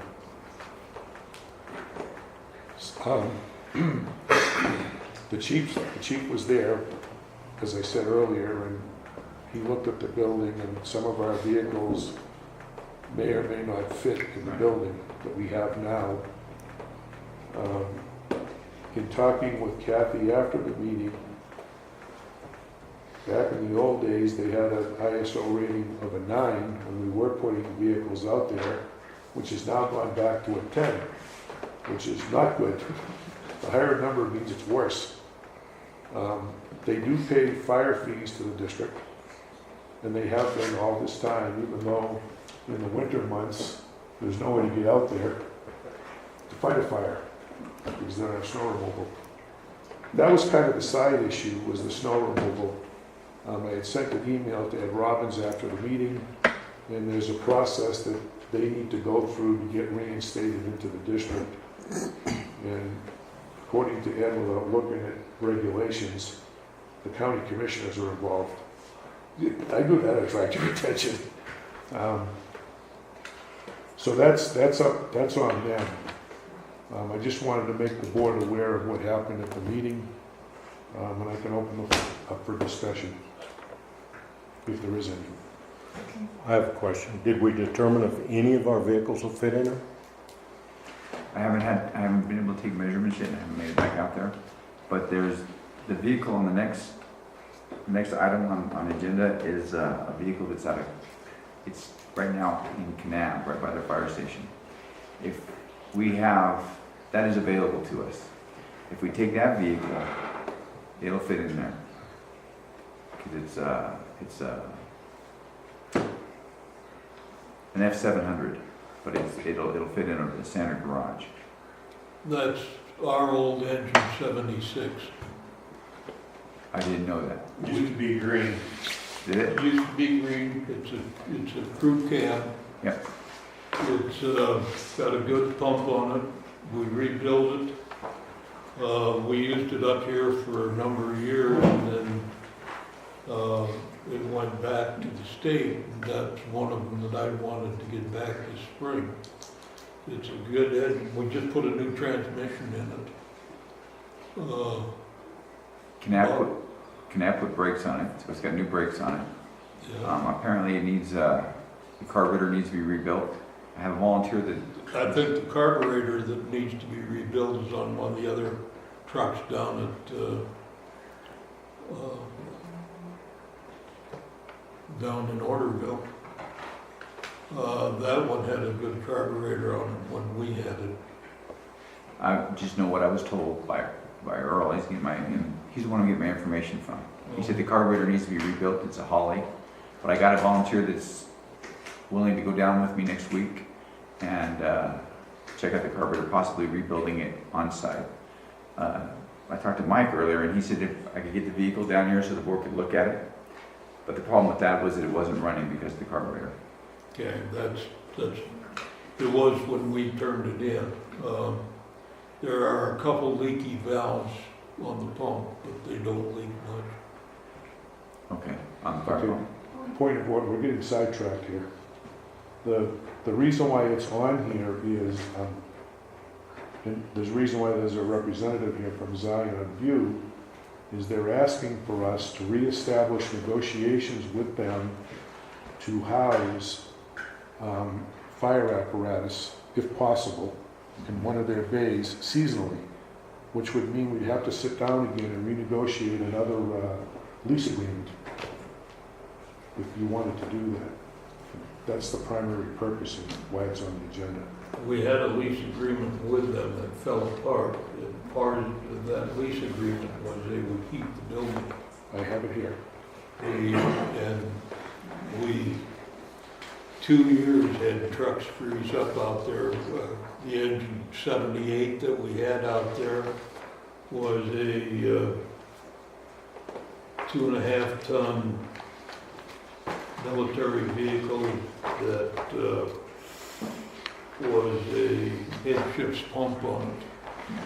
And that, with a new tank, and that froze up. We understand that. All that aside, that lease expired. Given all that, that's all true, what Chuck is saying. That lease has gone by. This is the lease. And it does say in here that the heat's supposed to be left on, and we talked at the meeting with Kathy, or I talked with Kathy, that I think is water under the bridge now. That happened 3 years ago. Not sure how the heat didn't get turned on, we don't know. And it's okay. Is that lease just for a certain amount of months during the summer, not all year? No, it would be a seasonal lease because in talking with the chief, we both agreed that you can't do that in the winter because the equipment will be out there all winter. It's stuck. Yeah, it's stuck up there. And Zion View understands that. It would be a seasonal thing. What would we do with it in the winter if we brought it here? Okay, I mean, does it need to be inside or is it okay to sit outside in the The snow? vehicle's been sitting outside in Canal since I got on this department. They don't get snow. That's true, but they do get freezing temperatures. So what we could do is winterize it and store it outside. Okay. Or there's room in Station 2 for one more vehicle. The only problem with that is whenever the Forest Service wants this third bay out here, that's where we park stuff. So there's a real chance that it will be stored outside. So, As long as that's okay. yeah, we have to take steps to winterize it, drain the tank, winterize the pump, pull the equipment that could be stolen off of it, pull that off. But yeah. Chairman, might want to add anything? Yes, I was going to at some point allow you to talk, and if there's no discussion here, can we break from it and let him? And I don't remember your name. George Dewey. I stay all summer out at Strawberry Point. We know that right now we don't have snow plow. They're looking into getting that reestablished. Whether that will take place, I don't know. But if nothing else, could we get the truck for the summer? You know, if that's a contract that you can work out, have the truck only there for the summer and then pull it out because of snow plowing, trapping it in there. Until we get this established that they are going to start snow plowing again, then you could go to an annual, keeping the truck there year round.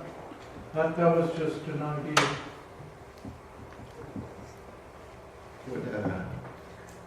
Would a 5-month term fulfill your needs for your ISO requirements? I would think so, the summer times. I'm just thinking of the signage, the maintenance dates and the freezing dates. So from like the middle of May or end of May, I think is assigned to the end of September. 4 months. I think that's what the sign means. Oh, for The county maintenance sign. all right, I see what you're saying. And then that would also guarantee that we could get that vehicle out in the event that we had a premature snow. Right. I think there are several things we need information on before we can make a decision. ISO typically concerns itself with structure vehicles, not wildland vehicles. They may only change, I'm we need to check with them and see. But they may only change the rating if we put a structure engine out there, not a wildland engine. So the facility would need to be big enough that we could put a structure vehicle in there. I don't know the answer, but I'm suggesting that the chief explore that with the ISO and see what it would take to get from a 10 to a 9 out there. We got water out there now, so that's a big step already. And We it had, may be that, We had 77 out there. The old 77, that fit in there pretty good. well, I don't know. So that's, would a structure vehicle fit out there? Does it require a structure vehicle, or could we put a smaller wildland vehicle out there? How are we going to man it? Does it improve our response capability to have a vehicle out there if we all have to collect here first and then get out there? I don't know. There are lots of logistical concerns that I would have on that. Maintenance of the vehicle, rig checks, engine checks, all that kind of stuff on there too. So I think there are a lot of questions that need to be answered before we could just commit to a lease that says, yeah, we're going to do this. And, a lot of work involved in getting some of those answers for us, I think. And to piggyback on what Frank is saying, another question for ISO is if the thing's only out there for 4 months or 5 months, I don't believe it would affect the ISO rating. I don't know offhand. I have no idea. That's an issue too. Yeah. Jim? What we want to do, I think, is try to assist Zion in getting to a 9 or an 8 or whatever we can get them to, without it being a detriment to the rest of the community at the same time. The reason we parked stuff out there before was the water. We had water out there. Now they have water. The ISO should change with their water. Even without a vehicle there, the ISO should change without water. It should go to at least a 9 with water there. When we had 78 out there, that had 1,000 gallons in it, and then 77, we had 76 out there, and then 77, that had another 600 gallons. We mainly put the trucks out there for water. Not being an expert in ISO, but that rating is based on several factors, not just the fact that you have water. You got to have equipment, you got to have communications, manpower. It's based on a lot of things. I just don't think the station's big enough to put a structure up there. He can measure it and see, but What I'd really like to see, I really push the POA for this, I'm the one behind all this anyway. I'd really like to see eventually getting the snow plowing back so that we have year-round fire protection out there. I'd like to see volunteer firemen, I'm talking to the chief about becoming one of those. If we was to have a fire and there's volunteers there, what we could do is get the truck out, get the truck to the scene while you're getting there. And then when you get there, then you can kick in on the fire. You have the truck there, you have it hooked up, ready to go.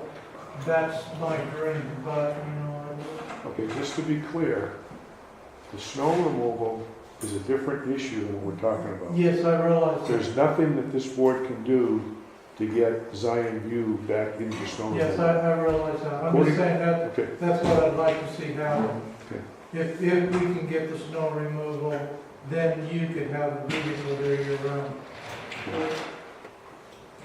I think he was first, I think. Chief, currently, how many volunteers do we have that come from Swings Creek, full-time and part-time? Full-time, I'm counting Ray and Linda Weber as full-time, because they're 3. Part-time would be, Excuse me, I said Swings Creek, I meant St. Zion. oh, I'm sorry, okay. 1, over the summer. Stephen Foster lives there in the summertime. Okay. And then I've got 3 more individuals that expressed interest at the meeting we were at. 2 of them are going to come here today, fill out applications, and I'm going to size them up for the turnout that we have. Mr. Dewey, I'm sure it's been explained, but just so everybody's clear. kind of transgressive, but they piggyback and they're interlinked, the snow removal and the fire services the year round. Design View opted out. As our chairman already said, there's nothing our board can do to force Design View to go back into snow removal. But as individuals, if you want to begin the process with the county to rejoin for snow removal, that's on your behalf. You can do that, I believe, since our I commissioners. believe that's in the works. I believe that process has been, the POA was addressed on that, and they took a vote, and so they will need to send out, I guess, a vote to everybody that has property so that they can all say yea or nay. And then once they get the vote, and then they can decide whether they can give a snow removal. But until then, if you was to put a truck there in the wintertime, it will be trapped. Well, we as a board, I'm certain we look forward to having Zion View back in that. It makes our job easier. It makes it, we're able to better fulfill our mission statement and our responsibilities to the citizens of Zion View. I see the floor. John? In as much as the board has obviously expended some energy trying to fulfill this desire, we need definition from Zion View, where they're going, where they want us to help them get. And then we need Zion View to let us know what the ISO is going to require of them in order to meet those requirements. And until they can tell us where they want to go, I suggest that this be tabled until we get a definitive statement from them as to where we are.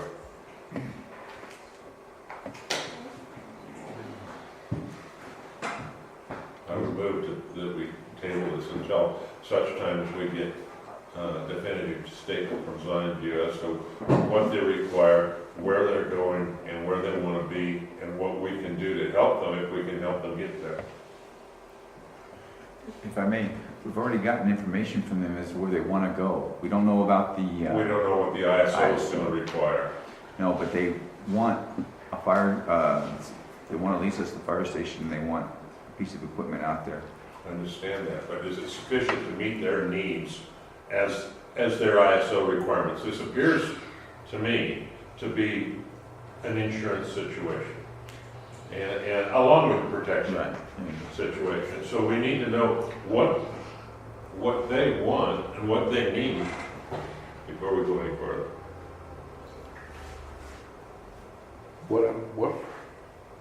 Where we want to go with this, or what I'm asking is, rather than waiting another month, the chief has some flexibility on the size of the vehicles that we can put out there. He can follow up with ISO. What I'm asking is, if we can get a vehicle there that's acceptable to ISO to help them with their rating so they have some kind of fire suppression out there, if it's not affected by the amount of months that it has to be out there, can we at least move forward with some kind of a lease, a seasonal type lease? Or do you want to wait until the next meeting for him to come back with the information and then we move forward? That's what I'm asking. Can I have the board's permission to at least have him move forward? Can I just say, the vehicle he's looking at in Canal is a wildland vehicle. Understood. Okay. Not a structure. Right. Understood.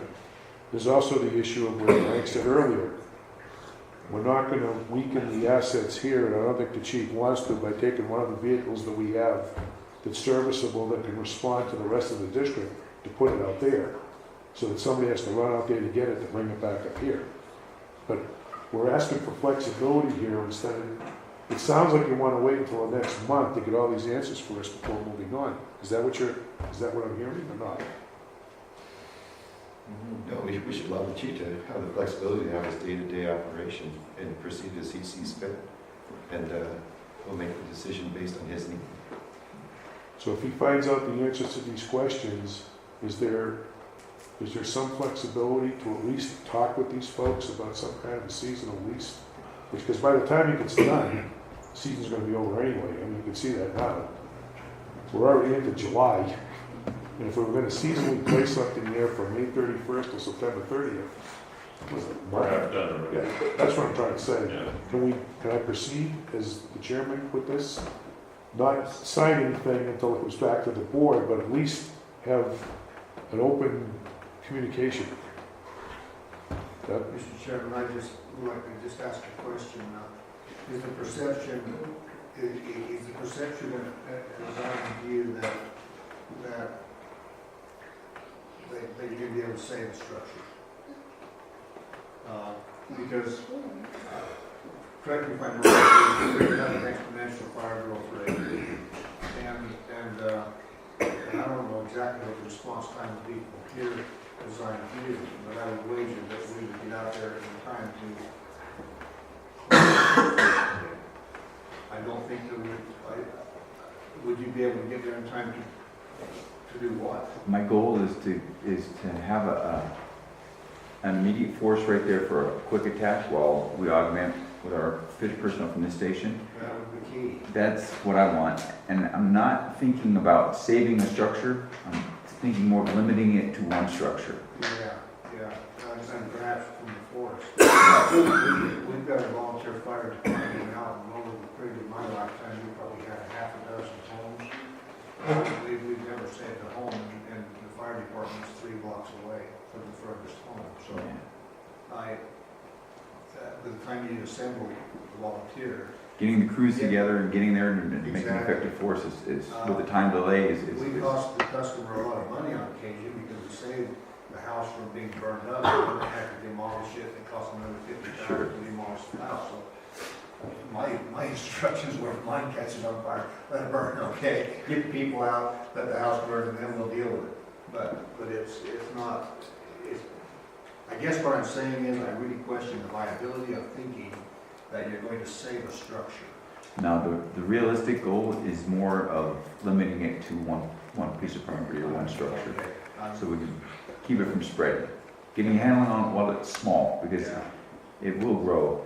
Size and intensity increases fast, rapidly. Really quick. So, Save the forest, save other structures. Yeah, okay. I'm all about saving the forest, because once it gets into the forest, we got a real problem. So is it agreed we can proceed, not sign agreements, but gather information, you can do some more measurements, that sort of thing? And have some communication with Zion View if we decide to go down that road. If we find a truck that can fit out there. right. Okay, and I'll bring it back next month. How's that? In our defense, as a board, Sunday meetings, many of us are involved in meetings that extend beyond the 1 o'clock time, so there wasn't an option of attending them. I wasn't pointing any fingers, Yeah. there was no response. And No. actually, before anyone, as the email went out, he volunteered to go. Yeah. Okay, wildland fire vehicle, chief. Wildland fire vehicle is the vehicle we've been talking about in Canal. I would like to, Scott Robertson has volunteered to rebuild the carburetor, so I was gonna go up with him next week. We're gonna look at the truck, see if we get it running, so I can bring it back and then it will be here on site, so we could all evaluate. First thing, I have some pictures of it, but that won't do it justice. I would like to be able to run the pump, run the vehicle, and see what kind of condition it's in. Before we actually get it, you're gonna test it out. Right. Well, we're If I gonna, remember that truck, it don't have a lot of get up and go. have to put some money into it to be able to test it out. That's my request to the board. You get up and go, get up and wait. Come up from Tyler's out to here, takes a long time. Is it? Scott's already bought carburetor cleaner and Oh, equipment. he's ready to go? Okay. I figure when we get down there, we'll be able to find out what kind of carburetor it is, and then we'll go to a parts store, get the kit. If it's a Holly, it's gonna be a spread bore, and that's the most efficient carburetor you can put on it, but it's not the most powerful. Oh, okay. So he can proceed with that. Okay. Good. Grammar policy, Jay. Uh, Oh, I'm sorry, I skipped one. Plow truck, chief. Okay. Now, the plow truck that we have, The one that we're having a problem with the VINs, it's got 3 different VINs that we have recorded for it. That, it passed our inspection this year, but we were told that it wouldn't pass it next year for the Utah safety inspection. The vehicle needs brakes, the transmission's got a leak where we have to put transmission in it just about every time we use it. The plow is not working on it right now. Now, I have a company that can come and work on the plow. Bear Diesel will look at the plow for us, but my question is, does the board want to continue to put money into this vehicle? I know the vehicle was free, it was an FEPP vehicle, but the vehicle is not worth, in my opinion, and the people that did the safety inspection, not worth repairing. We've used it well. I'm not sure how many years have we had it, about 7 years is what I was. We've had it forever. Okay. 70. Okay, so I submit that we've gotten our use out of the vehicle. Now, we need a plow vehicle. We need a vehicle that can run out to the burn pit to fill fuel. Right now, Jim's having to come out here because the vehicle won't start. It needs batteries.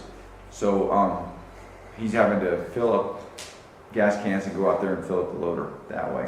So, do we want to continue to put money into this vehicle? Because right now, if we buy, we need new batteries for it, for sure. And then we'll just have to add transmission fluid as it leaks out. And then probably replace the brakes here pretty soon. Or do we want to invest in another vehicle, have that plow and the tank on the back put on the new vehicle? I haven't even begun to get prices on another vehicle. It won't be a brand new vehicle, but from my conversations with Jim, it's going to have to be at least a 1-ton vehicle to be able to support the plow. But I just was looking for direction. Or should we just continue to put money into it? Because that would be cheaper than buying a new vehicle for sure in the short term, but in the long term, those costs are going to add up. So, I agree that that vehicle probably we shouldn't be putting money into it, but can we get another pickup out of FEPP? no, not right now. And talk to Earl. It looks like FEPP is probably going to go away. The EPA has got involved with the emissions and the vehicles that they're distributing, and I don't know how long it's going to last. But currently, I asked about getting a pickup, and I said nothing available right now. So, yes. How about that one? Does he still have that one in the yard down there that's the crew cab? I'm not real sure. Used to be down at Swains Creek, and we surplused it out of Swains Creek. It went to Elton, and they used it for a number of years. It's got a leak in the gas tank, and the carburetor has a problem. What kind of vehicle is it? I don't remember if it's a GMC or a Chevy. I can ask. He doesn't have anything on the FEP program, but I didn't discuss anything in his yard right now, in his salvage yard. What would be the use of the plow? Would it be just for going out to the burn pit and also for the parking lot here? No, the plow, we're only using the parking lot, we don't plow the burn pit. But the vehicle would go to the burn pit, yes. I use it to go to the burn pit to fuel the loader, so I don't take my truck out there. Right. Okay, so this has nothing to do with the snowplow to the burn pit. Not to the burn pit, no.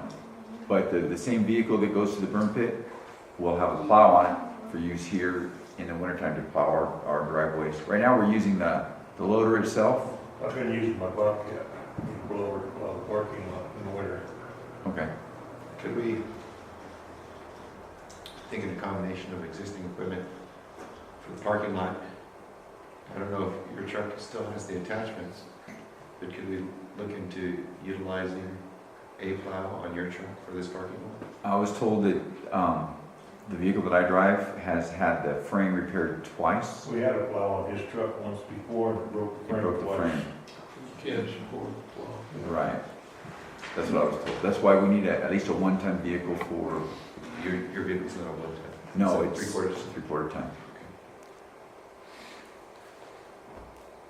Would this possible wildland vehicle, the 700, be able to handle a plow? Or is it too big? No, it's two-wheel Two-wheel drive. drive, Oh, it's not four-wheel drive. It's big enough, but that, I wouldn't, not with the traction. okay. We all seem to be in agreement that the pickup truck that's out there is gonna Yeah. rest in peace. We're gonna send that back to FEPP rather than repair it. Is that what I'm hearing? Somebody want to repair it? Put 2 batteries in it, it runs good. For how, As long as you put, It's been running since before we built the station But there's the one issue, that we had, in the subdivision. 100 miles back in it. there's the issue of the safety inspection with it also. It's not just for a couple of batteries. I believe you said earlier that the people that were out here to inspect it They said they'll let me go this year, but they won't do it the again. last time. So then we'd be running an uninspected vehicle. when is the Been next down this safety, road before. when is the next safety inspection due? I got it last month, so a year from last month. FEPP's got to be done by May, That's true. so we're You're right, looking we at were not in April. compliance with the FEPP regulations, so it'll be next May. I had all of our FEPP vehicles re-inspected and re-registered, so we have new plates for them, including this vehicle. And next year I have to do it by May. So,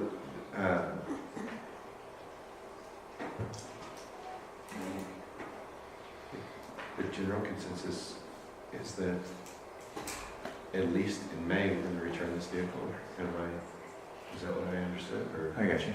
Sure, so we could just let it limp along until May and then address it then? Well, if we make the decision now to limp it along till May, we have our budget process coming up. We can Right. explore different items, and we have a handle to be ahead of it for the first time this fall. Okay. To prepare for next summer. So, all right. So with that in mind, I need batteries for it, so go ahead and put the batteries. Because right now it doesn't, we'll have to jump start it and then just not shut it off when we're using it. Because the batteries won't hold a charge, you can't charge them. But if you have batteries, then it would be a drivable, serviceable vehicle. Yeah, you still have to use ether to start it, but it's, we got all the lights working and the brakes are functioning. You just have to add transmission fluid to it. And you said we have to use ether to start it. Do you have carburetor issues or engine issues, or, I mean, do you know? No, I don't know. It's just so The old. diesel, not a carburetor. Okay, I didn't understand it was a diesel. I'm sorry, yeah, it's a diesel engine. 2 new batteries will keep it running until when you get ready to get rid of it. That's all you need. I say that gets us through. That's the cheapest fix to get us through to accomplish our needs. That makes Just run sense. until next May, and we'll discuss it again this As fall. soon as it gets a flat tire, just park it along the road and leave. Now, I have a question regarding the plow. It's on the same vehicle. If we get the plow fixed, then it'll be an operational plow when we put it on the new vehicle. So I would like to move forward with getting the plow fixed on the vehicle that we have. And then, yeah, I'll get new batteries for it, and then we can use that vehicle throughout the winter. 2 questions regarding that. Plow, does that belong to the district or the FEP as well? That's ours. No, it's ours. Okay. All the plow needs is a plug, so it's worth getting the plow fixed. Yeah, because it's been that way for a couple of years, and then when it doesn't work, you You get gotta wiggle it around, and finally it's so dirty, it won't connect, nothing. Okay. So I'll get that worked on and get new batteries for it. So, okay. No more discussion? Animal policy, Jake. During the audit, it was pointed out to us that we didn't have a grandma policy. We have the ability to comply with the grandma trust right now, we have had for some time, we just don't have a policy.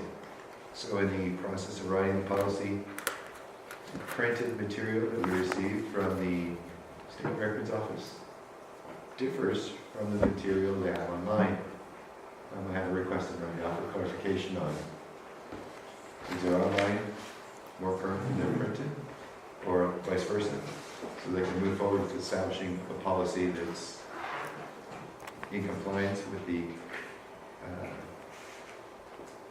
state requirements for grant.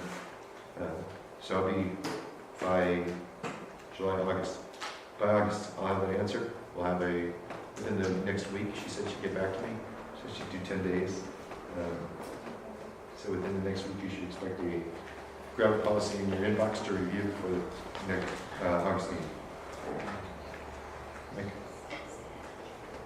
Any discussion on that? Okay, we've got a bunch of policies there. It's either Frank or Jay. Barbara. You want to take the first one? A210, sure, I'll take the first one. Which one are we doing? We're doing 3A210. The old title was per diem vouchers in advances, the old subject title. However, the body of the policy discussed 1099 and W4 employees.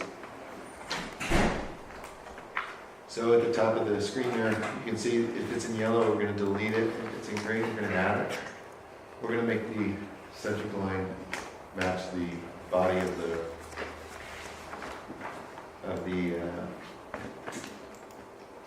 policy. We changed some wording under purpose, paragraph I or paragraph 1. This is to hire temporary help. We've got rid of the word employee because it's a temporary position. And either as a 1099 or as an employee. An employee would be a W4, would be a there could be a non-temporary position. So anything that had a line through it there, that was old language we got rid of.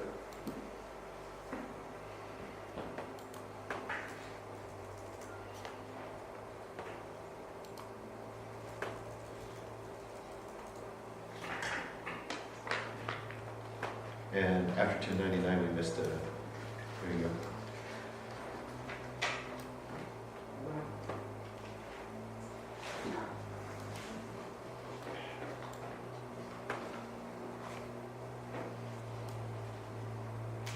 Under paragraph 2 of policy,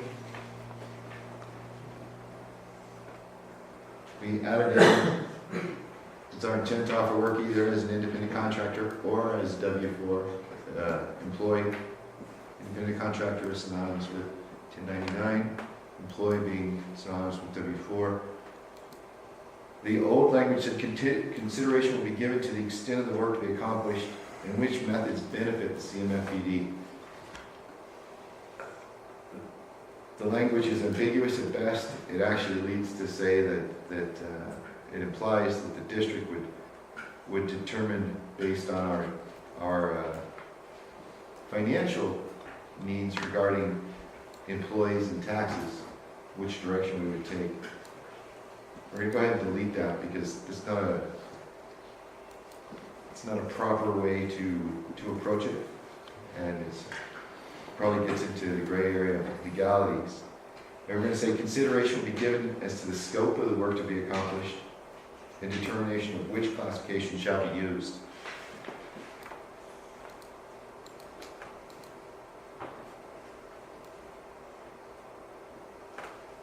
I already did that. Thanks. I'm waiting for you. Wow, you're pretty fast. In accordance with the state code and federal law. This is probably the biggest, one of the biggest gray areas that was in the previous policy. Federal labor laws and state codes are very specific in the determination of whether someone will be a 1099 or a W4. And it's not up to us as an individual or as a board to decide based on the job what classification we're going to give you. The job dictates what classification you're going to get. So if it's, we moved on to paragraph 3 under procedure. So we'll give the authority to the chief to determine the length of time he's going to need that temporary help for his department. And after he makes the determination, give him the option of hiring the temporary help, either as a 1099, independent contractor, or as an employee. Betty's absence is a great example of this. If it's gonna be short time, 1099. If she's gonna end up being out, we're gonna advertise the position most likely to go for a full-time position and place it out. That would be a W-4. At 1099, this is right out of the labor code, is when we would establish that 1099 contractor if they had a specific job, task, or assignment that was not germane to the CMFPD, so that's something we don't do on a regular basis, or they possessed a skill that we didn't readily have available to the department by employee or volunteer, or was of a temporary nature due to unforeseen circumstance. So right out of the labor code, that allows to have someone, a volunteer, be a 1099 and pay them for this position. We got rid of the language that the requirement for the 1099 employee is for the employee. They're not intermixable. 1099 is not an employee, 1099 is a contractor, is an independent contractor. An employee is W-4. So we just kind of, the language was very confusing, so we got rid of all of it. And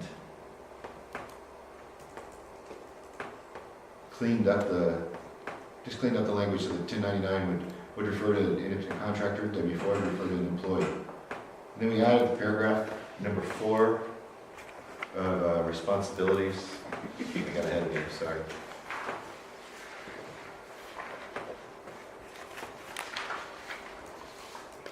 What do we consider, Mr. Chairman? What do we feel that this employee would be hired for? That would be up to the chief's discretion, because This would then give the chief the authority to hire anybody he wanted, and without coming back to the board. absolutely, because what this policy does is, let's say tomorrow, the chief loses a vital member of his staff. He now has to wait almost a month to figure out how to get a replacement. So this policy allows the chief to operate on a temporary basis with a 1099 contractor until the...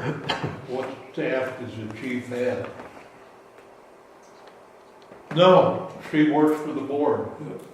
Betty, We discussed that before. She doesn't work for the chief. She works for the board. I didn't say she did. I What pointed you were pointing? to the You pointed office. me. Betty works for the chief. No, no, Betty. Betty works for the chief. no. Betty worked for the board. Is she the chief secretary or is she the board's,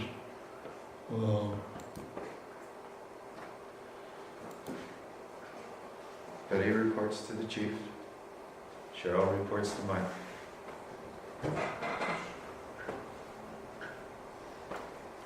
Which is proper. when did that Am I start? correct? It started when we hired when we hired Cheryl. Pardon? It started when we hired Cheryl, so there wouldn't be that nepotism question that you had. Okay. I thought that Betty, when she came back under the same conditions. She worked for the board. I didn't think that she was the chief secretary. We discussed this when we hired Cheryl. That Betty would report to the chief. Cheryl would report to the board. We discussed that. No, we didn't. Yes, we did. There's a policy next to be discussed that addresses that and clarifies all that. But moving on, we didn't ever get to paragraph 4, or did we? It was an issue, and it was just the responsibility of the chief and his staff in making the determination of whether or not particular help shall be classified as a 1099 or W-4. You can't go out and hire an assistant chief. However, in that position, would be like assistant chief would be a W-4. We'd have to establish the position and then go through that hiring process. This paragraph is for clarification between 1099 and W-4, and also to allow some leeway to hire the temporary help he needs to operate on a day-to-day basis without the concurrence of the board until we can establish a more permanent fix to the problem, or the problem may fix itself. I disagree with it. The reason this was originally approved back in 2010 or so was so that the chief could hire, when we were doing our snow removal and had our own snow removal equipment, so he could hire people to operate that equipment. The reason we rewrote it is, Just to cover this new. no, it had absolutely nothing to do with Betty.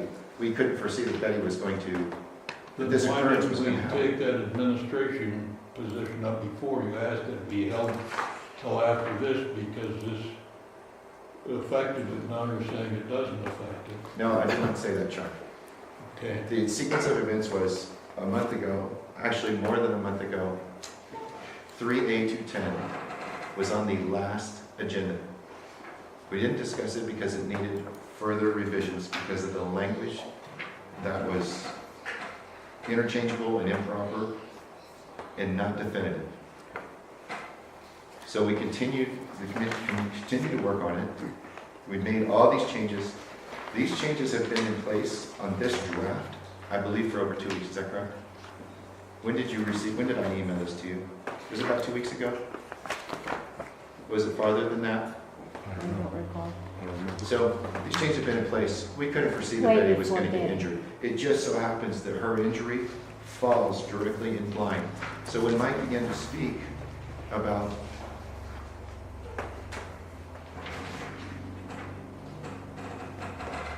the admin position, I realized, hey, we have a policy that's going to come up that directly impacts what we're going to do here. So then I asked it to be tabled so we could get through this policy that's been on 2 separate agendas. So that we would have an easy route, because now we've established a policy for the event has occurred, and we could proceed.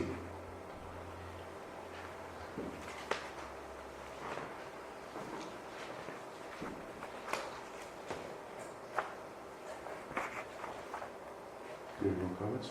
I move that it be tabled. We have a need now. We have an emergency. What's being tabled, this policy? Yes. Why? Because I don't like it, because it gives the fire chief the ability to just go out and determine who, when, why, and what he wants to hire. Discussion, sir? Yes, sir. It is my, now, I've not been involved in the development of this at all.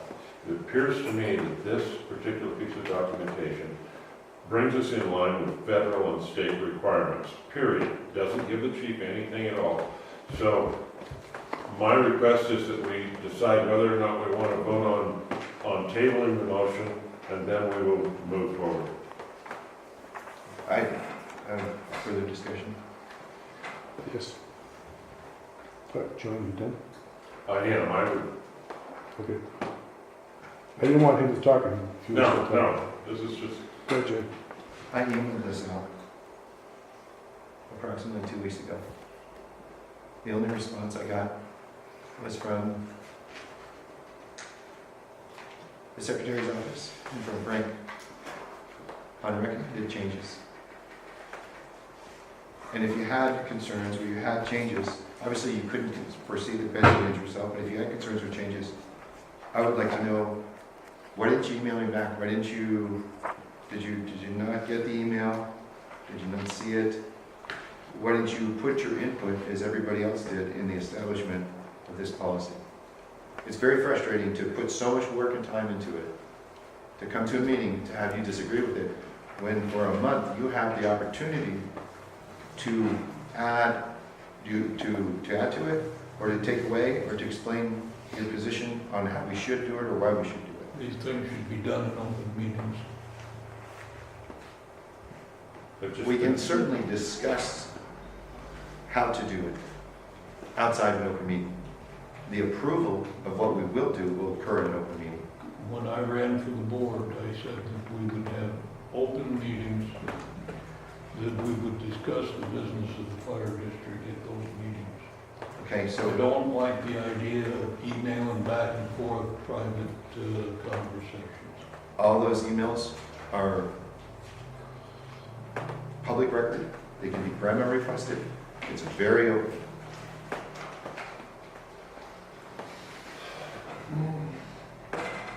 Mr. Chairman, point of order, as the new guy again. We had someone say that he's moved that this be tabled. I disagree with that, and I don't know how to do that. I think we should move forward on this. So, will you please explain to me and the rest of us how we can move forward? Whether we want to table it or not is on the table right now. That's the motion that's on the table. Is there a second? I don't think he made a motion, I think he was just wanting to table it. Did you make a motion? Do we have a motion to accept it? Is there a second to the motion to table this? A motion to table doesn't require a second. It's a privileged motion. Should we vote? All in favor of tabling this policy till the next meeting for what reason? Because you don't want the chief to have the ability to hire 1099s? Pardon? Why are we tabling this? What, I don't like the idea of the chief having that authority. okay, so there's a motion on the table to table 3A210 based on the verbiage that's in the current, or the presented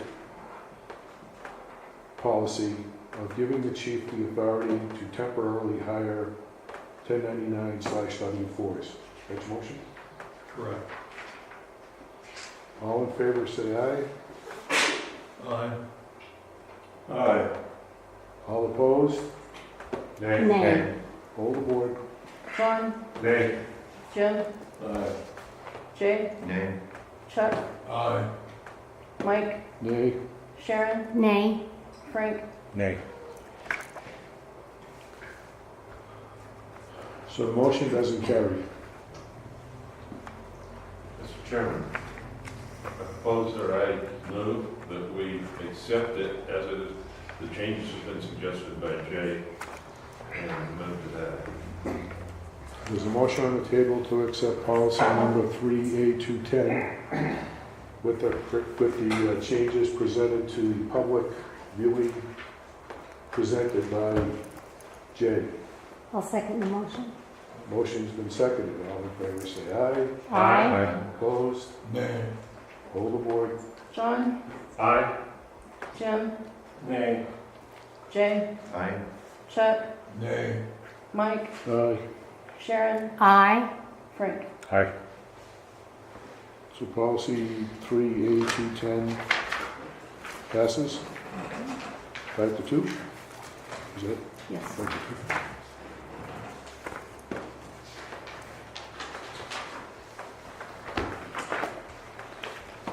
Okay. I'll take 1D104 if I may, Mr. Chairman.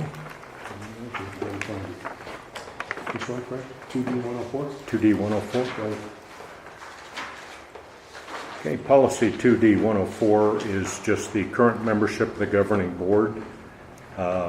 In terms in written communication, we need to modify that to delete Pat Coley as a member and to add John Robertson as a member, and then just change the revision dates on the policy.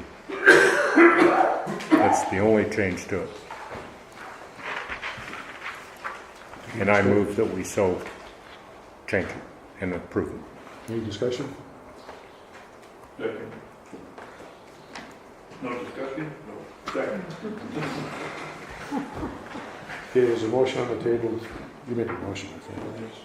Yeah. I'll Making a second. motion on the table to accept policy number 2D104, deleting Pat Golai, who left the board, and inserting John Robertson to fill the unexpired term. I'll second the motion. And seconded by Sharon. All in favor, say aye. Aye. Aye. Opposed? Abstained? Okay. Motion carries. Okay, the next one's 3A200. This is a new policy, does not revise anything. The subject is accounting procedures. One of the discrepancies noted during the audit was that we don't have, as required, a policy for amending the budget or moving items from one line item on the budget to another. That's why we had to go through the laborious process that we just did in order to move, $50, $100, $200 from here to there in different line items. So this policy delineates the procedures that I'm recommending that we establish as a board. The purpose is to establish CMFPD policy and procedures for budget adoption, amendment, and amendment of budgeted line items. 3 different things. It shall be the policy of CMFPD to comply with the State of Utah Uniform Accounting Manual and generally accepted accounting principles. The budget, we have to designate a budget officer by law. And this policy will do that. It says budget officer shall be the district clerk. Paragraph 3 is procedure. The board shall annually, no later than the normally scheduled December board meeting, formally adopt a budget for the following fiscal year. In order to accomplish that, the following timeline will be followed. No later than the October board meeting, the budget officer, in conjunction with the fire chief, prepares a tentative budget to be presented for board review. No later than the November board meeting, board approves tentative budget and sets a budget hearing date. By law, we have to do that. During November, December, the board holds public hearing or hearings and formally adopts a budget and submits the final budget to the Office of the State Auditor, again required by law. The original budget may be amended during the budget year to increase the original budget in accordance with the State of Utah Uniform Accounting Manual. The board may move budget expenditures from one budget line item to another without a public hearing, as long as the adjustment is within the same fund and does not increase total expenditure nor involve reducing the amount budgeted for debt retirement or reduction of a deficit. That's almost verbatim out of the Utah Code. Subparagraph A, any adjustments within the Capital Improvement Fund or Snow Fund requires board approval. What this does is go to what the area of confusion that Chuck brought up earlier, where who authorizes expenditures out of capital improvement? Well, this says that the board as a whole needs to do that. Paragraph B, adjustments within the fire fund may be made by the budget officer with the board chairman's approval and shall be reported as an agenda item at the next regularly scheduled board meeting. What that does is authorize the clerk, the budget officer, with the chairman's approval to move monies within the budget among various line items like we did earlier today in order to pay the bills. And that any adjustments so made shall be reported to the board at the next meeting. Okay? That way it's all open, clear, there's no behind the scenes stuff going on. And then responsibilities, board chairman and budget officer shall keep the board informed of any budget adjustments. I move for approval of policy 3A200. I'll second Well, the be still my heart. I'll second the motion. You owe me that coffee now. Okay, there's a motion on the table to accept policy number 3A200. It's been seconded by, John, did you accept it? Yes, sir. I mean, do the second. As presented by the district chair. All in favor say aye. Aye. Opposed? Abstaining? Okay, that policy passes. Okay, the next one is policy 5E100. This one, the subject is district secretary. What we have had in the past is several policies that address district secretary, station secretary, board secretary, fire chief secretary, list goes on. My proposal supersedes the two current policies affecting the secretaries, and it makes a district secretary, and that's it. No board secretary, no chief secretary, no volunteer secretary, just district secretary. And it establishes the qualifications and responsibilities of that individual or individuals. Under the supervision, scope of responsibilities, under the supervision of the board chairman and district clerk, the district secretary is responsible for performing administrative, etc. duties. I'm not going to read every word. I think you all can read it. The qualifications are the same qualifications merged out of the two previous documents that were in effect.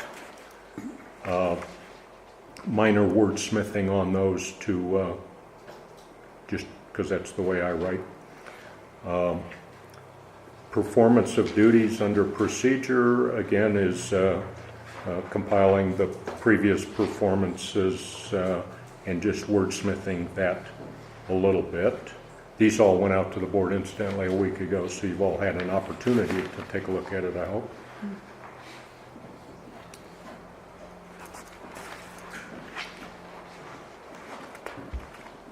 And it does say under the direction of the budget officer in a couple of places. So that means that the district secretary would in some cases work for the budget officer in the accounting and classification of budget type items and in reporting those things to the state as required.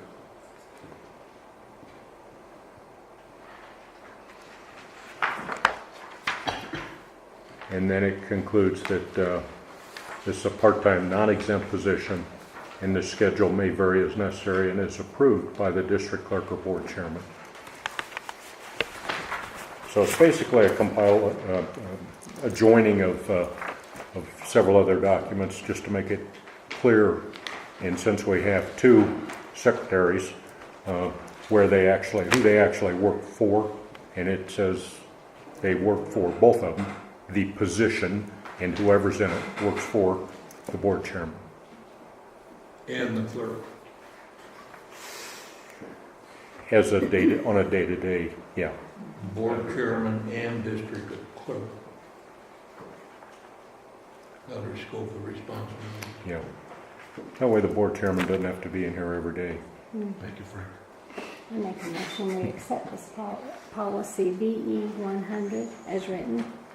Okay, there's a motion on the table to accept the 5E100 as it was presented by the district clerk. Is there any other discussion? Discussion. Yes, sir. Last paragraph, general. That should be under subtitle 4, responsibilities. I'm sorry, which paragraph? Last paragraph, general. You saw it, subparagraph 3, procedure. And you missed, it should be general under subtitle 4, Oh, responsibilities. it should be titled responsibilities. Yep. Second. There's a motion on the table and it's been seconded. Is there any more discussion?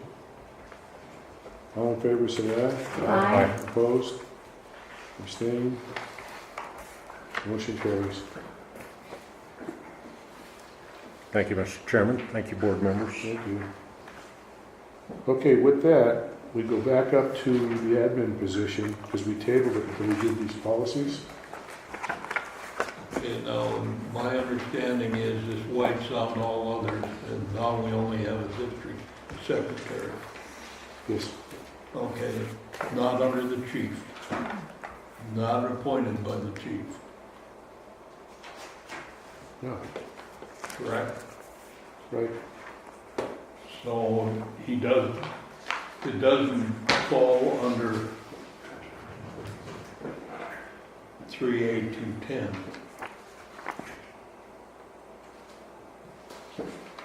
Correct? 3A210 talks about 1099s and W4s. This is talking about part-time positions. Mm-hmm. Two different things. Correct. Yes.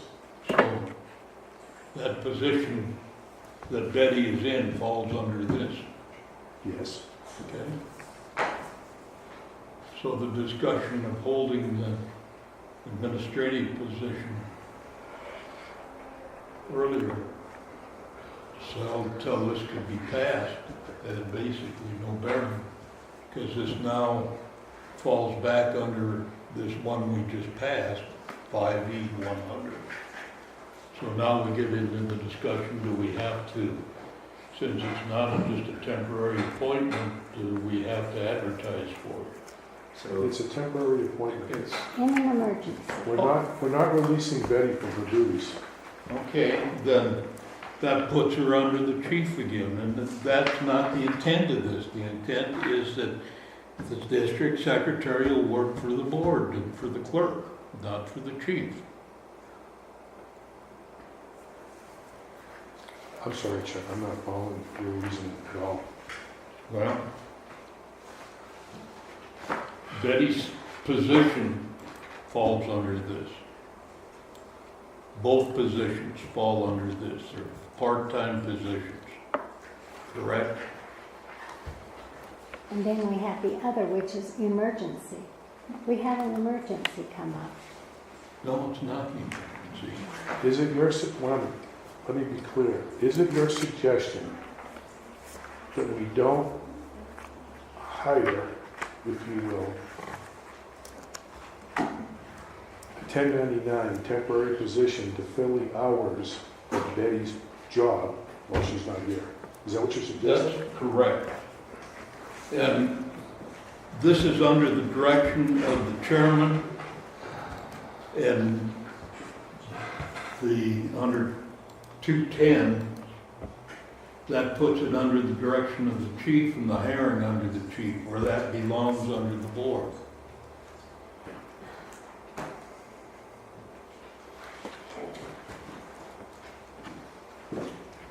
So who's gonna do the work in this month we have?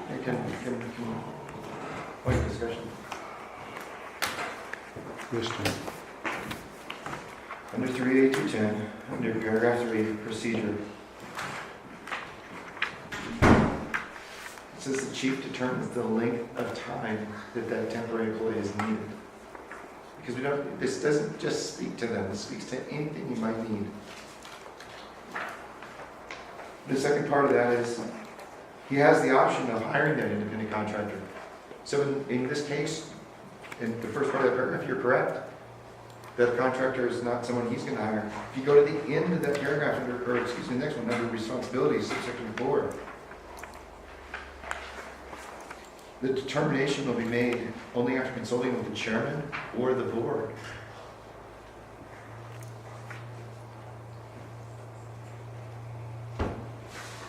Thank you, Mr.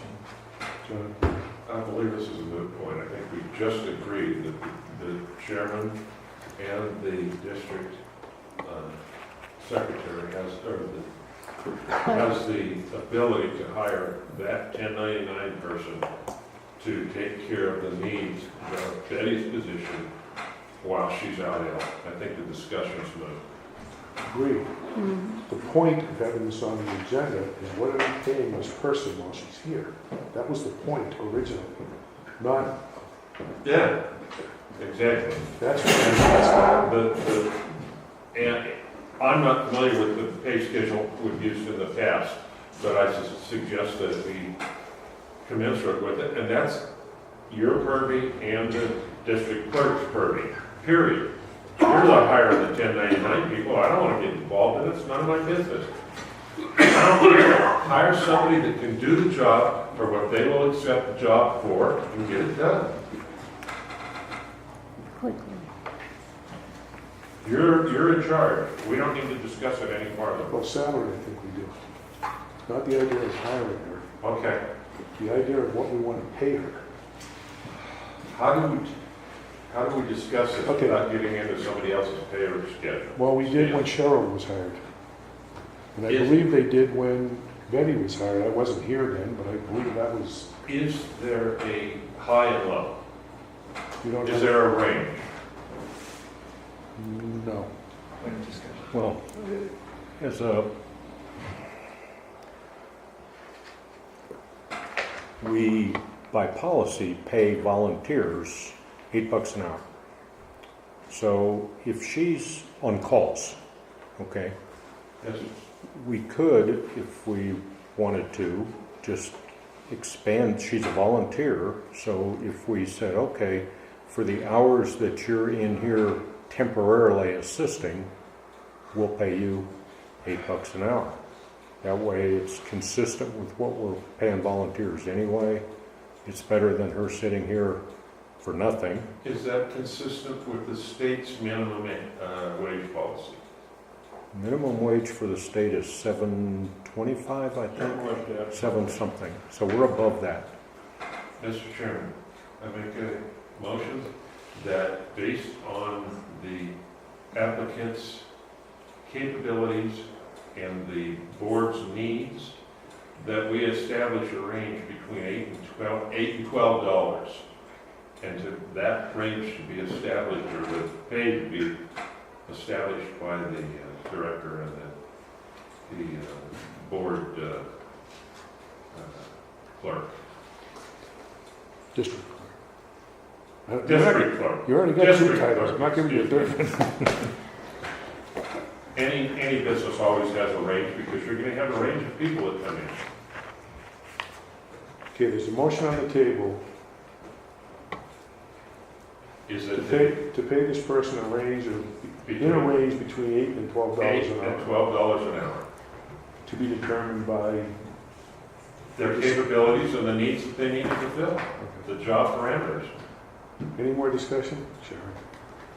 I just don't want to set a precedence that, like in the shingle fire, we had a lot of people volunteering to man the phone and to do that work.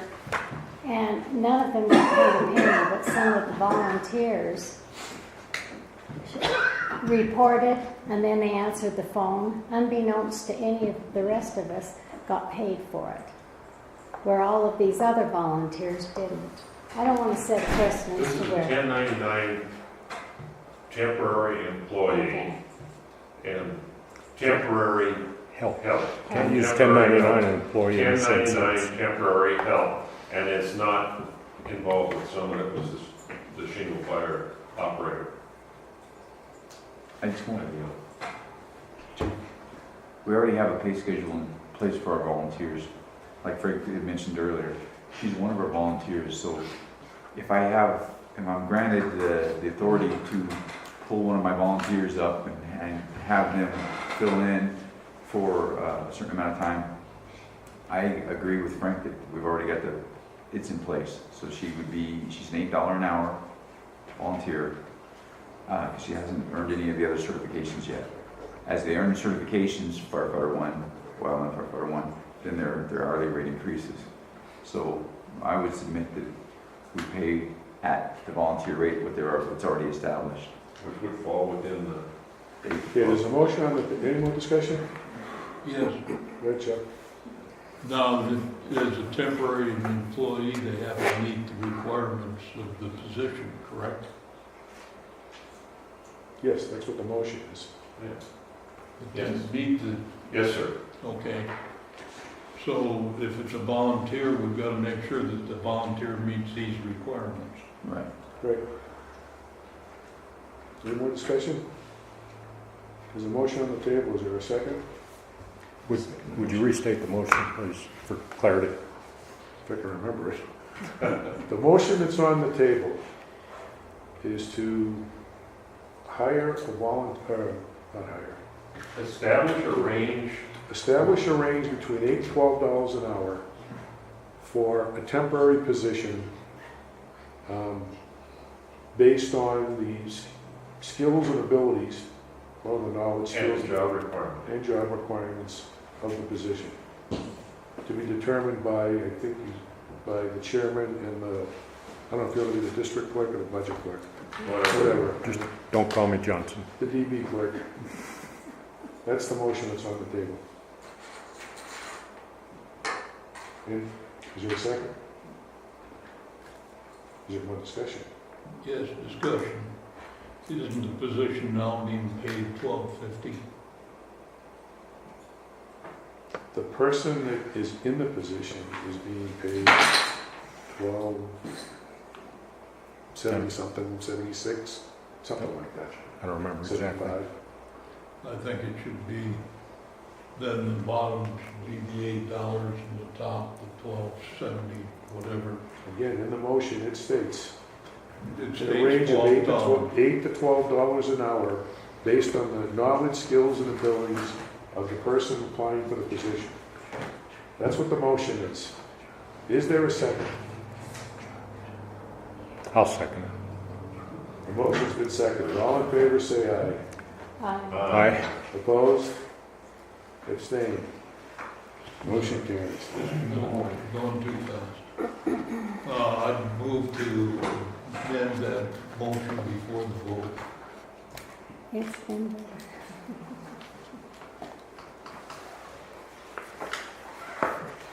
Point of order. Yes. What do we You vote can't amend someone else's motion. on? Why can't I? She's Robert's rules. The author can amend their own motion. I think that anybody can move to amend a motion. You can make your own motion, but only the person that made the motion can amend that motion. Okay?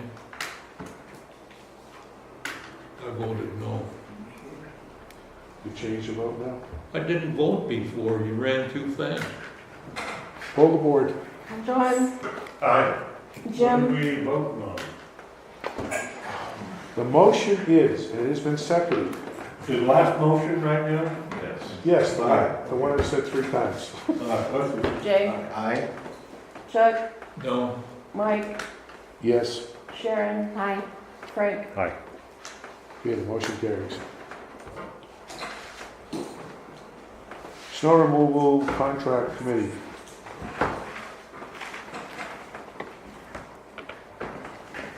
Thank you, Mr. Chairman. Snow removal contracts go through this winter. They were a 3-year contract, so this winter will be the last of the 3 years. I'd like to establish a committee to review, one, the contracts,